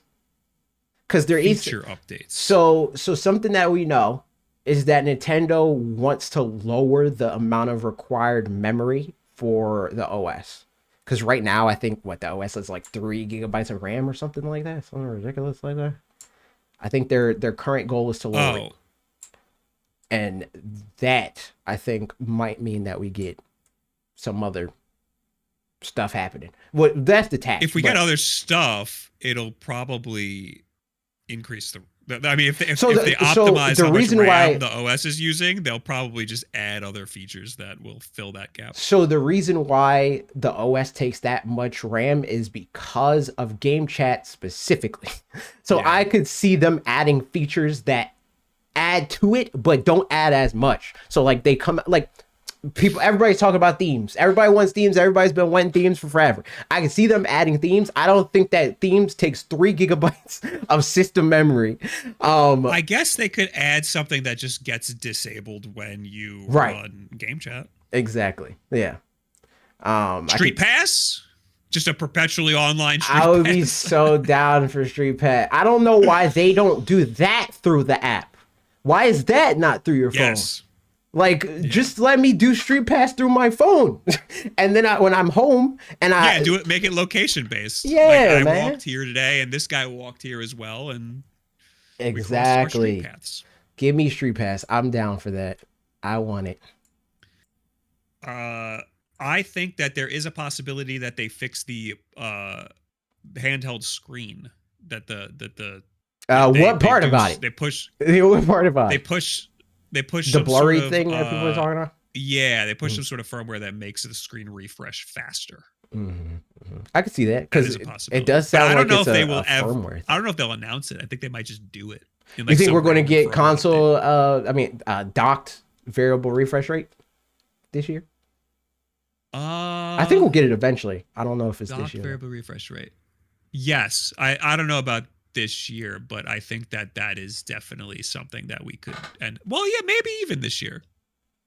I don't know what the holdup is. Something we should have had. Yeah, I don't know what the holdup is, so that's why I don't know if it's this year. Because I think the holdup is it probably didn't work right on every display. There was probably a handful that like just horrendously broke things, and they needed to figure out like what to do in those situations. Okay. Because like imagine taking a brand new Switch 2 home and it just doesn't display, and it's because of the variable, So they're probably working on something to like mitigate that, because variable refresh rate, especially through DisplayPort, like through their little USB-C thing, it's a shitty, horrible like protocol that doesn't work right. Like you ever plug your monitor in, or like you have what Mac do you have? I have an iMac. You have an iMac. Do you have an external display? Yes, I have a Asus. You know how fucking annoying that shit is? Yeah. Yes. Yeah. That's what's happening with variable. Imagine that on a TV.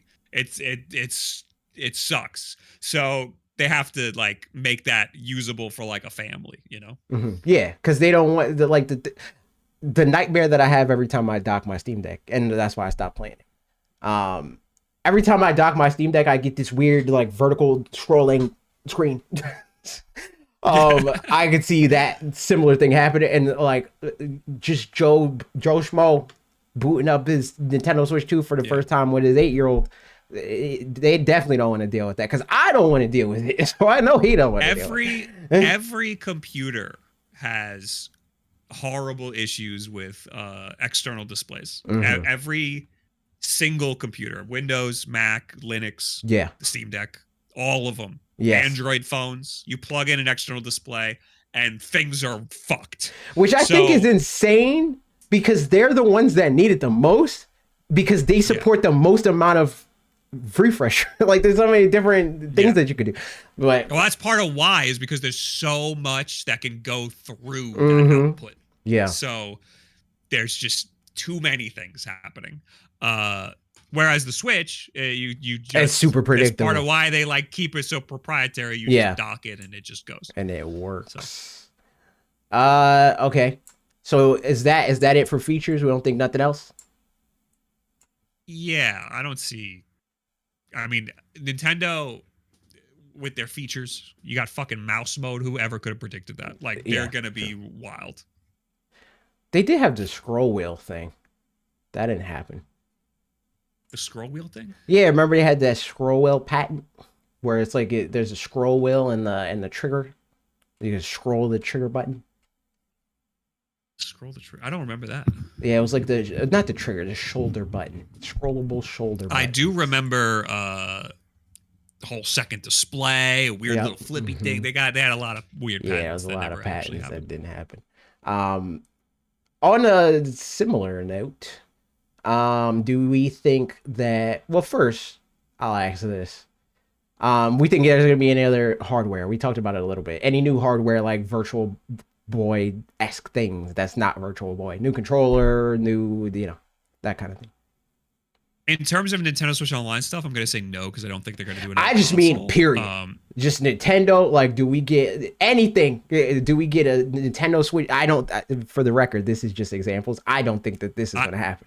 Do we get a Nintendo Switch 2 Lite? Do we get a new Joy-Con? Like that. I think it's way too early. We might be graced by a Joy-Con color, but that's it. Although I will say, something Alarmo-esque. Okay. I might get like something that's not Nintendo Switch 2 related at all. That's like just a Nintendo doing a fun thing. But I think it's too early in the Nintendo Switch 2 life cycle, and they got everything they need for it. I think next year we might see a fun peripheral or something. I think hardware in general in 2026 is a nightmare. I think that you kind of want to stay away from that. So I don't think that they're going to do new hardware. Maybe new Joy-Con, but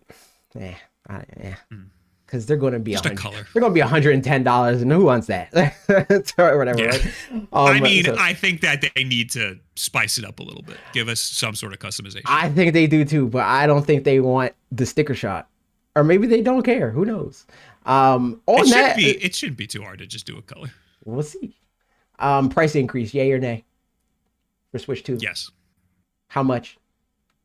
Very marginal. I'll say like $425. Well, I'm going to say they're not going to bundle a game. They're not going to bundle. They're going to get rid of Mario Kart 8. They already got rid of Mario Kart World. Yeah, they got rid of that. We still have the Pokemon bundle right now.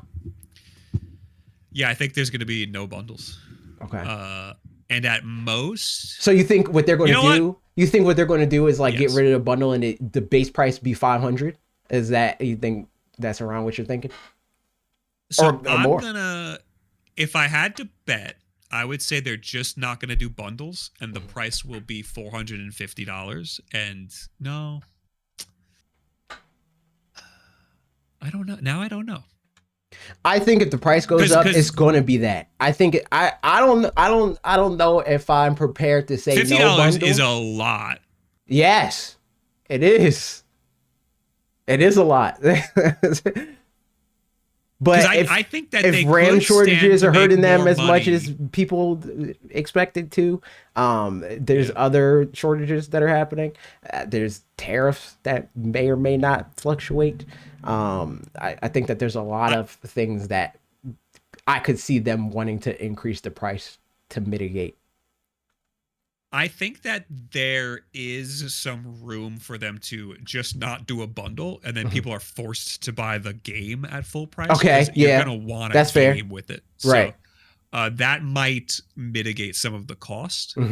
But there's also the potential that people just don't buy the game. But I mean, that's not historically how things work with Nintendo. Usually, people buy the most expensive SKU every time. They buy the most expensive. Like the Switch 1 didn't have a bundle at all. For the first year, and people bought 2 of Breath of the Wild. Yeah, Breath of the Wild was people were buying, they were doing like what AC did, where like he didn't have the money to buy the Switch yet, but he bought Breath of the Wild. Right. And then when he got the Switch, he got the Switch. I think that they might try that for a little bit. They might just do no bundles and that's it. There is a potential, if they raise the price, I'm going to say the $450 version with nothing might go up $20. That's my 470. That's my prediction. That's so weird. That's a weird price. I just don't. I think $50 is so much to raise it, especially if they're just not going to do a bundle. You know, it would be funny. You know, it would be the funniest thing in the world if they increase it. Even if they increase, like, what if they do 470 or whatever, and then they're like, here's Welcome Tour. You guys wanted it as a bundled game. Here it is. Are you happy now? Yeah, I think that's a possibility because no one's buying that game. So what if they do that? I do think we're going to get a price increase. I don't know how it's going to materialize. I could see them doing the $500 thing, but I don't know, because everybody else is just doing it. Everybody else is just ripping the Band-Aid off and be like, our console is $600 now. And they're kind of showing Nintendo like people will be fine and they will still buy it. So that's kind of sad. Yeah. Yes. It is sad. But I mean, they've resisted it up until now, because they could have already increased the price. I think that they're gonna fight really hard to not have to do it. But yeah. I mean, in Japan, they got their own Japanese version that's like super cheap. Yeah, because I think contrary to popular belief, Nintendo does care a lot about being affordable. Does that mean cheap? Yeah, not necessarily. Does that mean that they're doing sales out the wazoo? No. That means that they want to come in at a price that they think people are going to look at and say, this is a reasonable price for the average consumer, and they'll purchase it. I don't think $600 is a reasonable price for a consumer. I don't think, like, unless you're an iPad, I don't think that they're going to spend $600 on a game console. I think $500 is borderline not reasonable. I agree.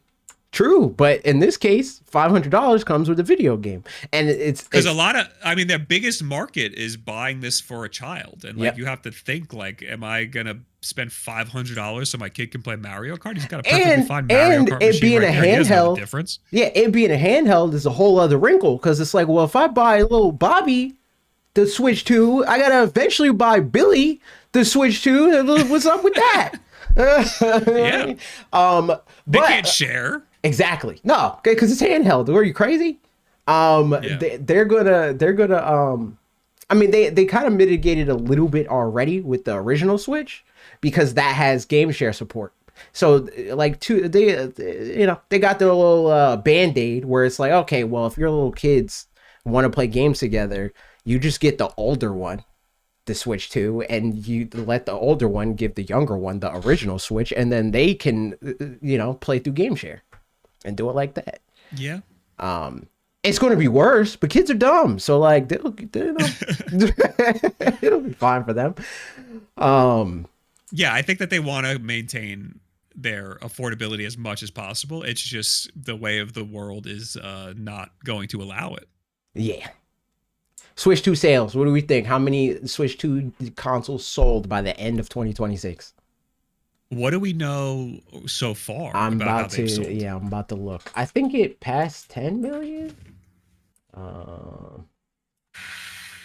Man, why is my thing not auto filling? IR Nintendo dedicated video game sales. 10.36 million for the Nintendo and Switch what's that system. And that's as of I gotta scroll to the bottom, probably. No, it's right here. As of September 30th. I think 20. So is this total, or is this by just the end of the year? Yeah, total sales. Total. I think 25 million by the end of the year. I was gonna say definitely 25 million. Yeah, I think definitely because my initial prediction was I think that Switch 2 was going to sell 25 million within its first year. Like by June of 2026, I think it's going to do 25 million. But if the price goes up, if we don't got a bundle, maybe not. Maybe we don't get 25 million by June. It's hard to predict because we don't know what the software is. That, but also people don't have money anymore. Yeah. And these things are getting more expensive, and the old one works just fine. So like it's hard to predict. Like if like the pandemic happened and people just had money still, right, and people were getting more money. Some people were making more money than they ever made. Yeah, and they needed something to occupy themselves. So like that was like the perfect storm. Right. And we have the opposite. We have a horrible storm. Yes. So they're fighting against that. So I think that the Switch 2 is very popular and people really want it, and they will continue to want it throughout the year. I don't know if they'll be able to get it. Yeah. Exactly. So I think they could hit 25 million if things were as good as they were like 5 years ago. I think 25 million is free. I think again, I think if things are as good as that, I think 25 million by June is an easy prediction. I think they could do 30, 35 if it was as good. But I think 25 for the year is where I'm at now. I think by the end of 2026 we're at total 25 million. All of Switch 2 total. Sales. Total. I think 25 is pretty easy for them. Yeah. And then, I mean, it's right there. Do we think that Nintendo Switch is going to beat PlayStation 2 next year? 154 right now. It needs 160. It needs to sell 6 million. Oh, Nintendo Switch 1 will beat 6 million. Yeah, it needs 6 million, a little over 6 million to beat PS2. Unless Sony finds more PlayStation 2 sales somewhere in the next couple, months. I don't. Because at 154 as of September.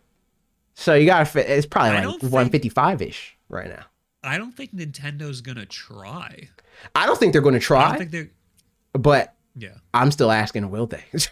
Will they do it? I don't know if it's going to be possible. I don't know if. I think it would be insane because the Nintendo Switch 1 is $400. Unless you get Switch Lite. How much is Switch Lite right now?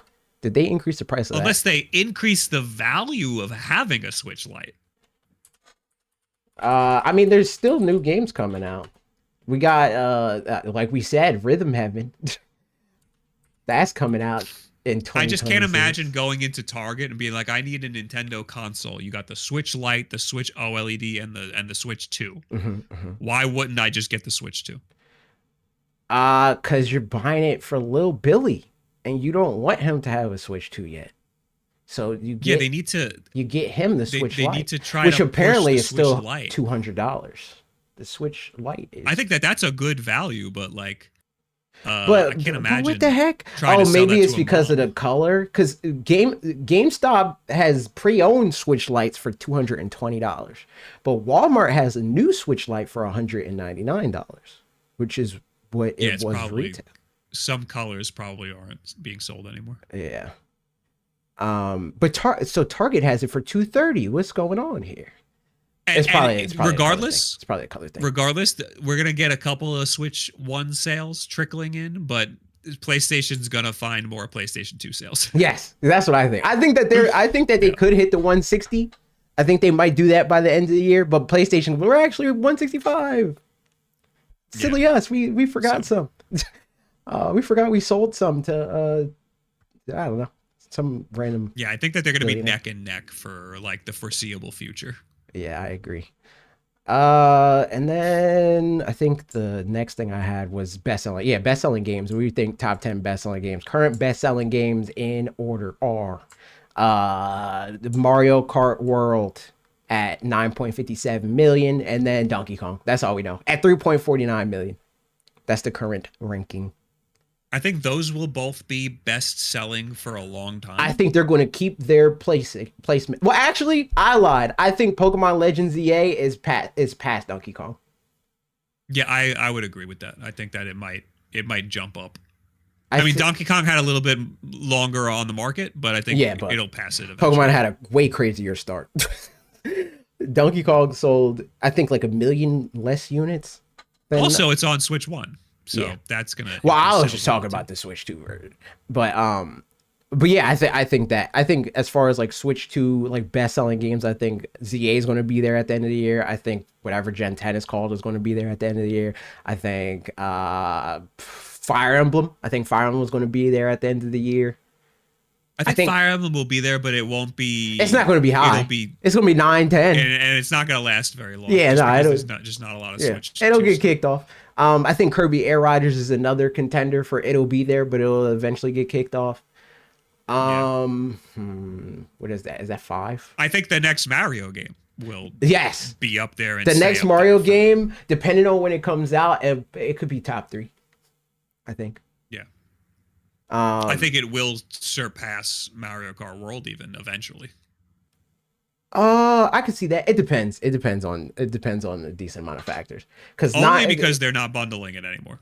Yeah, that's kind of what it depends on to me. I want to see the frequency that people are still buying Mario Kart World, because I also don't know how they count that in the on the eShop, because Mario Kart World it's up there on the best selling ranking, but I don't know if they count the bundle version. Because they're like weird with the bundle. It's like some people it's code, some people it's like you got to turn on your Switch and then you redeem it with like it's not a code. I think that's all digital and that all counts to the eShop. Yeah, that's what I'm trying to. I don't know if they count it as an additional sell or not, but if they do, then that could absolutely mean that it takes a hit. But if that's separate, no, that's a sale of the game. That is a purchase of the game. Okay. So if that's the case, yeah, I think it's going to fall. I think it's going to fall for sure. I think it's still going to be up in the top 10, but I don't think it's going to be number one. I would say it's up in the top 5 or even 3 for like a long time. Yeah. But I think that if there's a new Mario and it's as big as Odyssey, then that thing's gonna be up there. That thing's gonna skyrocket. I'm trying to think. I don't think Pokopia is going to get there. I don't think Pokopia is going to do absolutely that great. Not. Yoshi? I think Yoshi might be up there. No. What do we think the threshold is? Like, what's number 10? What do we think is this just top 10? The 10 Nintendo Switch 2 games, period, including third parties and everything. Well, no, because they only count the first party games on the top selling platform games. Okay, so then I think Yoshi has a chance to be in the top 10 just because there's not a lot of stuff. That's what I'm trying to figure out. Like, what do you think the cutoff is going to be? What do you think the lowest selling game numbers wise is going to be on the top 10? Because right now the lowest selling game is Donkey Kong at 3.4 million. What do we think that the lowest is 2 million? You know, like what do we think the worst selling in that 10? 1 million? 1 million. I don't think it's gonna be 1 million. I think it's gonna be at least 2.5. That's my guess. I think the top selling ones are gonna sell so much. Yeah. And there's just not a lot of games, so that they're just gonna trickle. Well, there's not a lot of games right now, but we're talking about at the end of 2026. So I think I think that there's still not gonna be a lot of games this year. I think that there's gonna be like enough games, but I just don't think that there's gonna be like as many as we saw at like the peak of the Switch 2. You know, we were getting like a lot of first party games. So they're including, it says that they're including Switch 2 edition software on here. So if they're including Switch 2 software, Switch 2 edition, I could see more games on here. I can see them having a top 10 and I can see it be like, I think that Animal Crossing, the Switch 2 edition is going to sell like 5 million copies. I don't think so. I think we'll see. I don't think within the first year, no. I think by that's like an extra step that people have to take is the Switch 2 version when they can just put the Switch 1 version in and play the game just fine. Yeah, but the Switch 2 version. Fucking Hannah was just playing Kirby the other day. I know there's a Switch 2 edition, but she put the game in and I was like, this looks totally fun. And then she just played the Switch 1 version on the Switch 2. I went to GameStop today and I tweeted about this. I hate going to GameStop because every time I go to GameStop, I feel like an asshole because I'm going to GameStop knowing what I know about the things that are in the store, right? And I'm trying to buy. I know more than you. Give me the thing. Yes, but I don't want to say that because I literally do. And so I went into GameStop and I'm trying to buy my brother Pokemon Legends EA, right? And they have this promo that they're giving pro members $20 off of the video game, but apparently that only applies for the Nintendo Switch 2 version.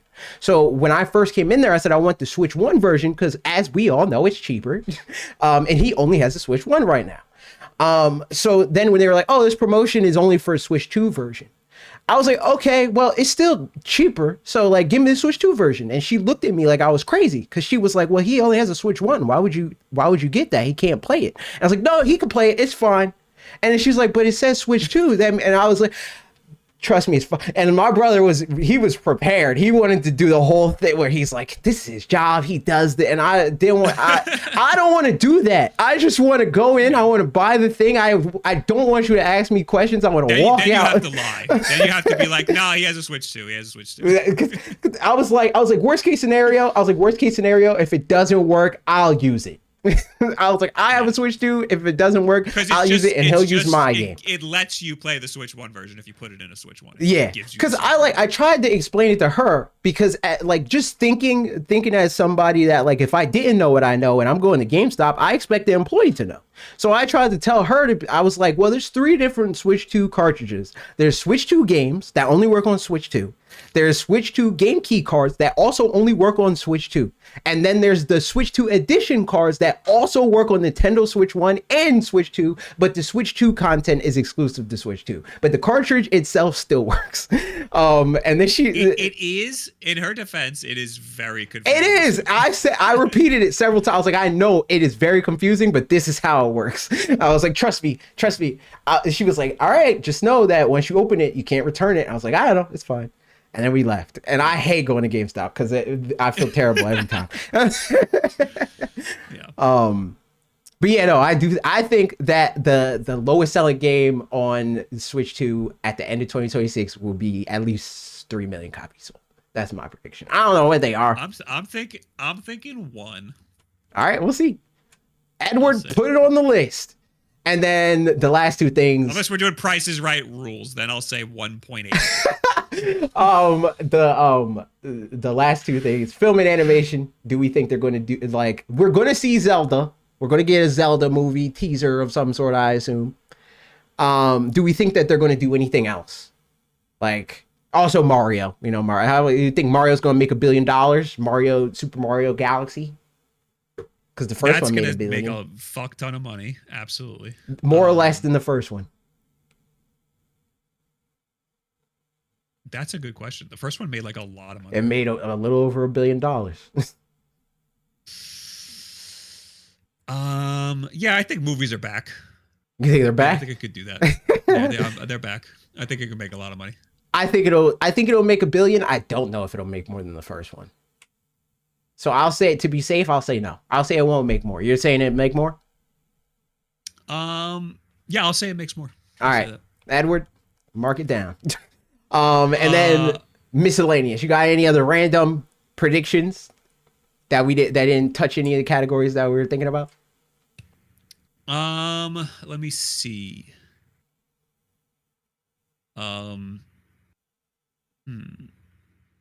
No, I mean the wild card one would be the Pokemon games, I think. The retro Pokemon games. Yeah. Nintendo is going to shut down more emulator services and stuff. They're gonna be free space. Super duper. They're gonna do something. They're gonna do something that is like more encroaching on emulation, not just like shut down a website or something. They're gonna have some wacky I need somebody a little over the line. I need somebody that is like the people that I talk to in my YouTube comments to take them to court because everybody on youtube.com is so sure that it is like we have all these like ironclad legal protections for emulation. And I don't think we do. I think that they're like, I think they know. I think they know the law better than Joe Schmo on the internet. I think. So the issue, my big issue is that the law is murky and it's unclear. So intentionally, so it's the Digital Millennium Copyright Act was created to protect us against big corporations like this, and it also intended to protect corporations and their IPs, but like have like a clear line. Well, so we can have the things that we have, and they can have the things that they have. But it's not necessarily to protect corporations. Like that's not the intention of the law, the legal doctrine.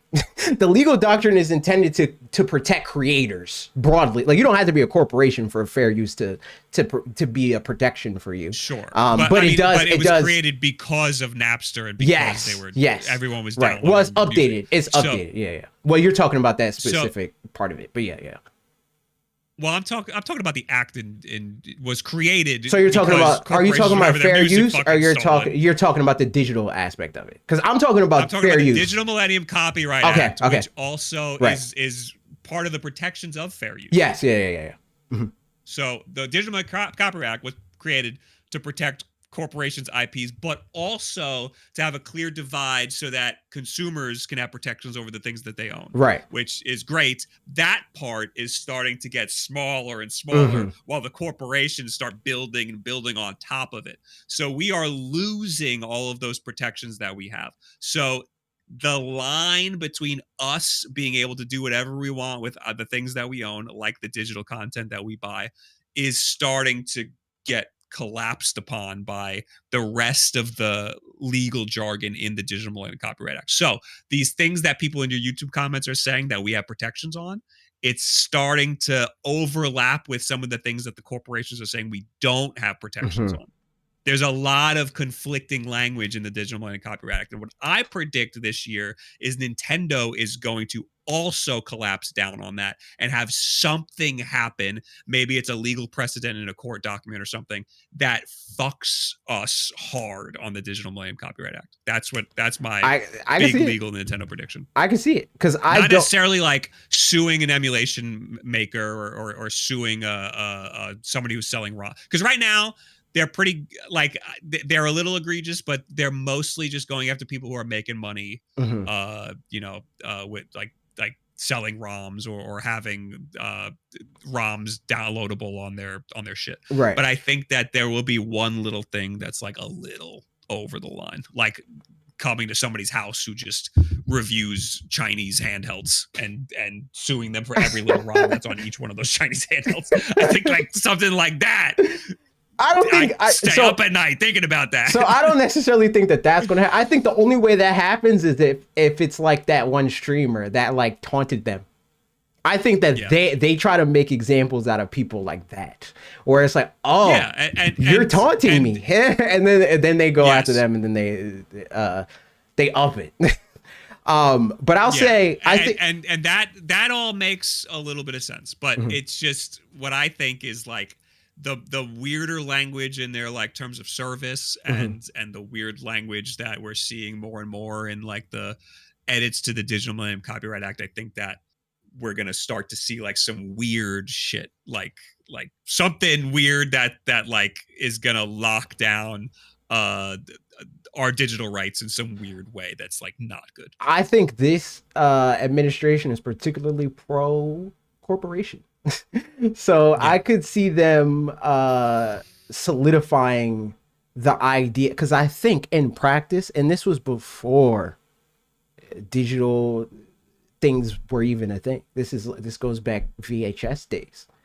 I don't think that they maintain that we own any of the things that we buy, as far as entertainment products are concerned. Who's they? Entertainment companies. And I think that every corporation, not even just entertainment companies, even Apple, they're all like, we don't think you buy the thing and you're just licensing it from us. Right. That's what they want. And we've done some strides to make it so that we buy the thing and it's ours. And there's been some language, but it really hasn't moved the needle like barely at all. Yeah. So I think with hardware, like with like Apple, right? It's easier to fight that. But I think with software and like movies and stuff like that, where it's like you are buying a copy of a thing. Not you are buying the thing, but you are buying a copy of the thing. And like it gets murky with like, I'm buying a physical video game. Yeah, like the thing. Exactly. That's what it is. Like that's how it is presented. Like that's the product, is like they're selling you licenses and they're selling you hard licenses. So we've lost in terms of movies and music, because that's just the from way the get-go, that they got around that. Yeah. The way they got around that was just everything's moved to streaming. So you can forget about owning it. You're just going to stream it. But they made it more convenient to want to just stream it.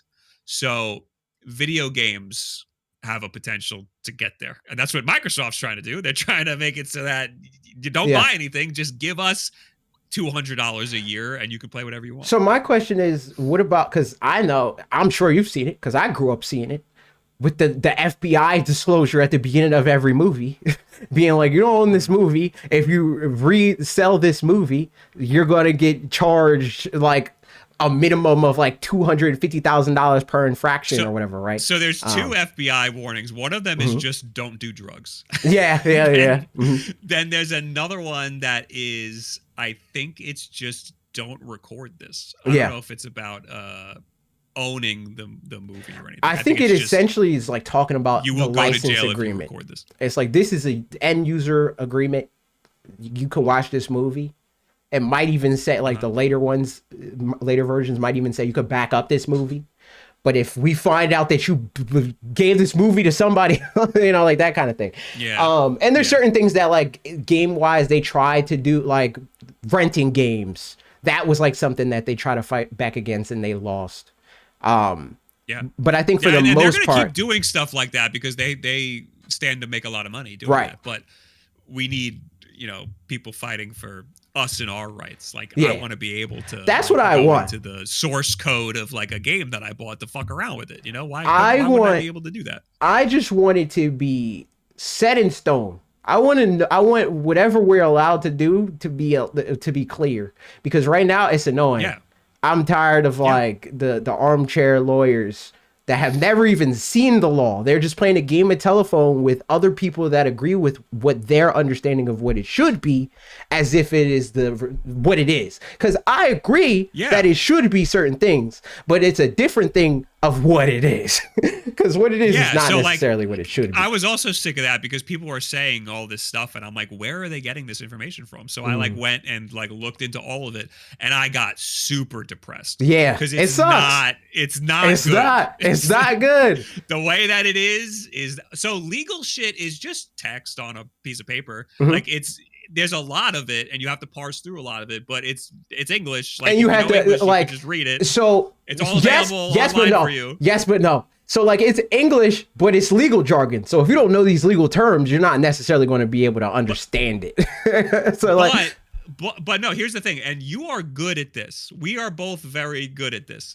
Is saying very specific things that we mean, and that's what legalese is. Right. It's just a long sentence that is very, very specific. Very specific. Yes. And so because of that, there's a lot of big words sometimes. But then you just Google the big word and then you figure it out. So like that's what the Digital Millennium Copyright Act is. It's a long document that has a lot of very, very specific language. And if you go through it, some of the specific language contradicts other specific language. Yeah. So you just have to take those chunks and put them next to each other and go, okay, how would this stand up in court?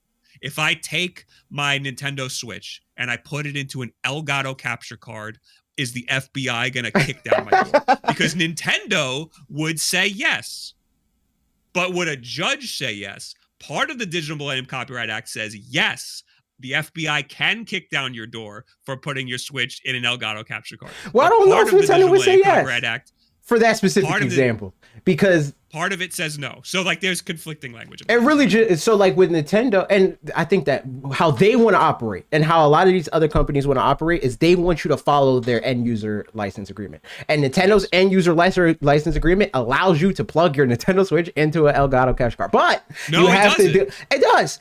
You can it does not.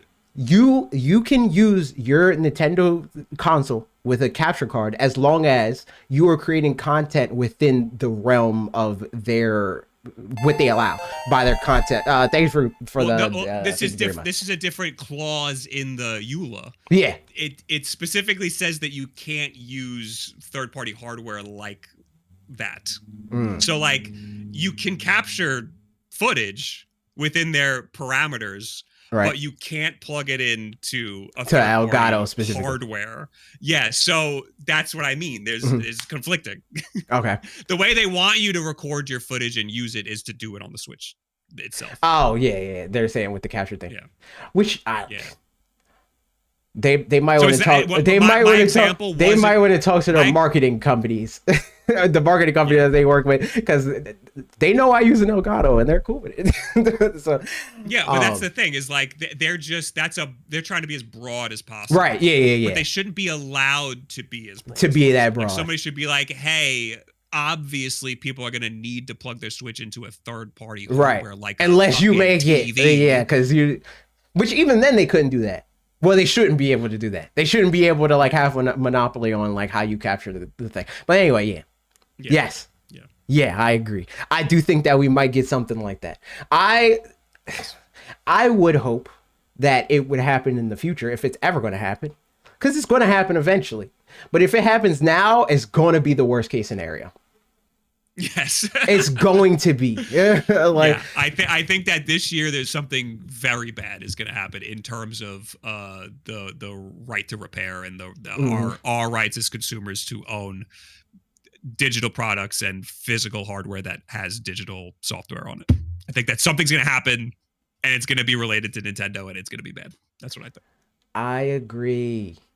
And then to be less doom and gloom on the last prediction, I think that the new Nintendo of America CEO is going to show up in 0 Nintendo Directs. I think she don't want to do that. I think her kids are like, do not. I don't want to hear it on my school or what.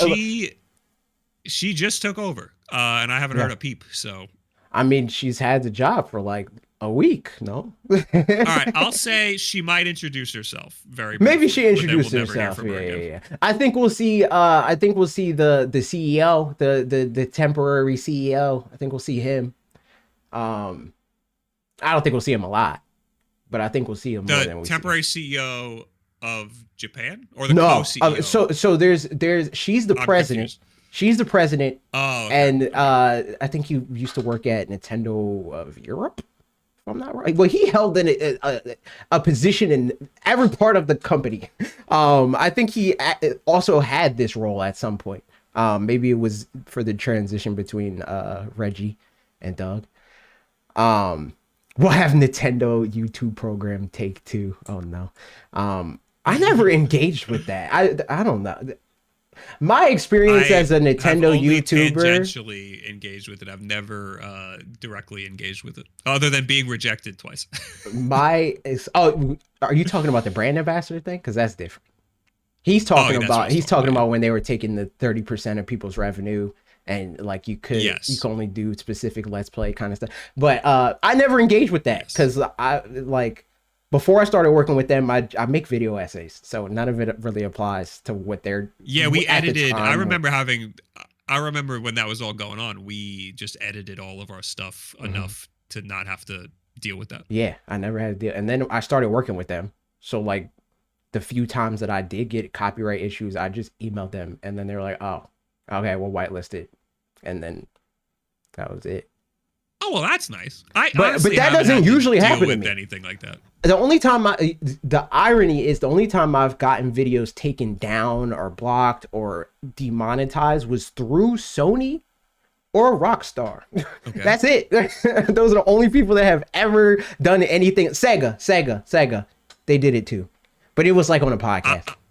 For me, so the podcast trailers, like we show a trailer, it's fucked. Yeah. But and live streams and stuff like that. But for videos, I still every once in a while will get an email that's one of Will's videos. It's like Warner Brothers, and it's like a trailer that he used or something. But sometimes there was a handful of times where it was just literally a picture of like a poster. That's insane. Of like a movie, and they copyright strike it. That's not crazy. Strike. They do. They whatever content ID. They share the revenue. Yeah. Or they take all the revenue. Yeah, they take it. They're not sharing. Meanwhile, it's literally one picture of a poster. Can you not cut that out? I feel like you cut that out now. No, you can absolutely cut it or blur it or whatever. Yeah. And these days, I don't even bother. It's not. Yeah. I just let it sit there. But yeah, no, I never really had to deal with that. But that's everything I had. You got any other predictions to close it out? Or are we done? Yeah. How you doing? You all right? I'm all right. I'm cool, man. How are you? I'm good. Everything's good. Nice. I'm a little bloated. Why? I don't know. Nice. Just happens. Maybe too much coffee today. I had 0 coffee. Last time I had coffee, remember I was going through that saga where I was trying to like coffee? And it didn't work. It didn't work. It didn't take? It didn't take. I was trying. Do you want to like coffee? I think describing it as me wanting to like coffee is inaccurate. I didn't want to like coffee. I wanted to understand why other people liked coffee. Because like for me, I know that people like coffee and some people drink coffee because it's a necessity. The necessity part of it doesn't apply to me. I don't know. Maybe I got to get older or something. Do you smoke weed? No, I don't smoke. I don't do the. Can you understand why somebody would like to smoke weed? Yes, I understand that entirely. So apply that to coffee. Coffee is like smoking weed? Yeah. So there's some people that like just smelling and the taste of weed. Okay. And like different types of weed. Like I know people like the routine of weed. I mean, well, I was gonna say coffee, like the routine of coffee. The grinder, and all that shit. Yeah. And then there's the people who just want to feel something, and I'd imagine it's probably more that way for weed. Yeah. But both apply to coffee. There's people who like the taste. There's people who like the culture. There's people who make it their whole personality, and there's also people who want to feel something. I've only encountered the people that make it their whole personality post knowing you. I didn't know people cared about coffee that much until you started talking about. I don't even remember how to. I don't remember how to even say Leo Zocco or something like that. The $10,000 coffee thing that you were talking about. La Marzocco, which Trevel just got, by the way, like a week ago. The $10,000 one. It's $4,500, the one he got, but. I'm going to stone Trevor at the town square. I wanted the one that I wanted was $6,000, and then I ended up cheaping out and getting a much cheaper. You're ridiculous. But unless you open Bob's Big Bean in real life, spending $6,000 on a coffee making apparatus is ridiculous. It makes great coffee. So after I bought mine, which was under $2,000, the one that I bought. After I bought mine, they came out with a cheaper Marzocco. Yeah. How much are you charging people to make them coffee? I charge Hannah $9 a day. That's messed up.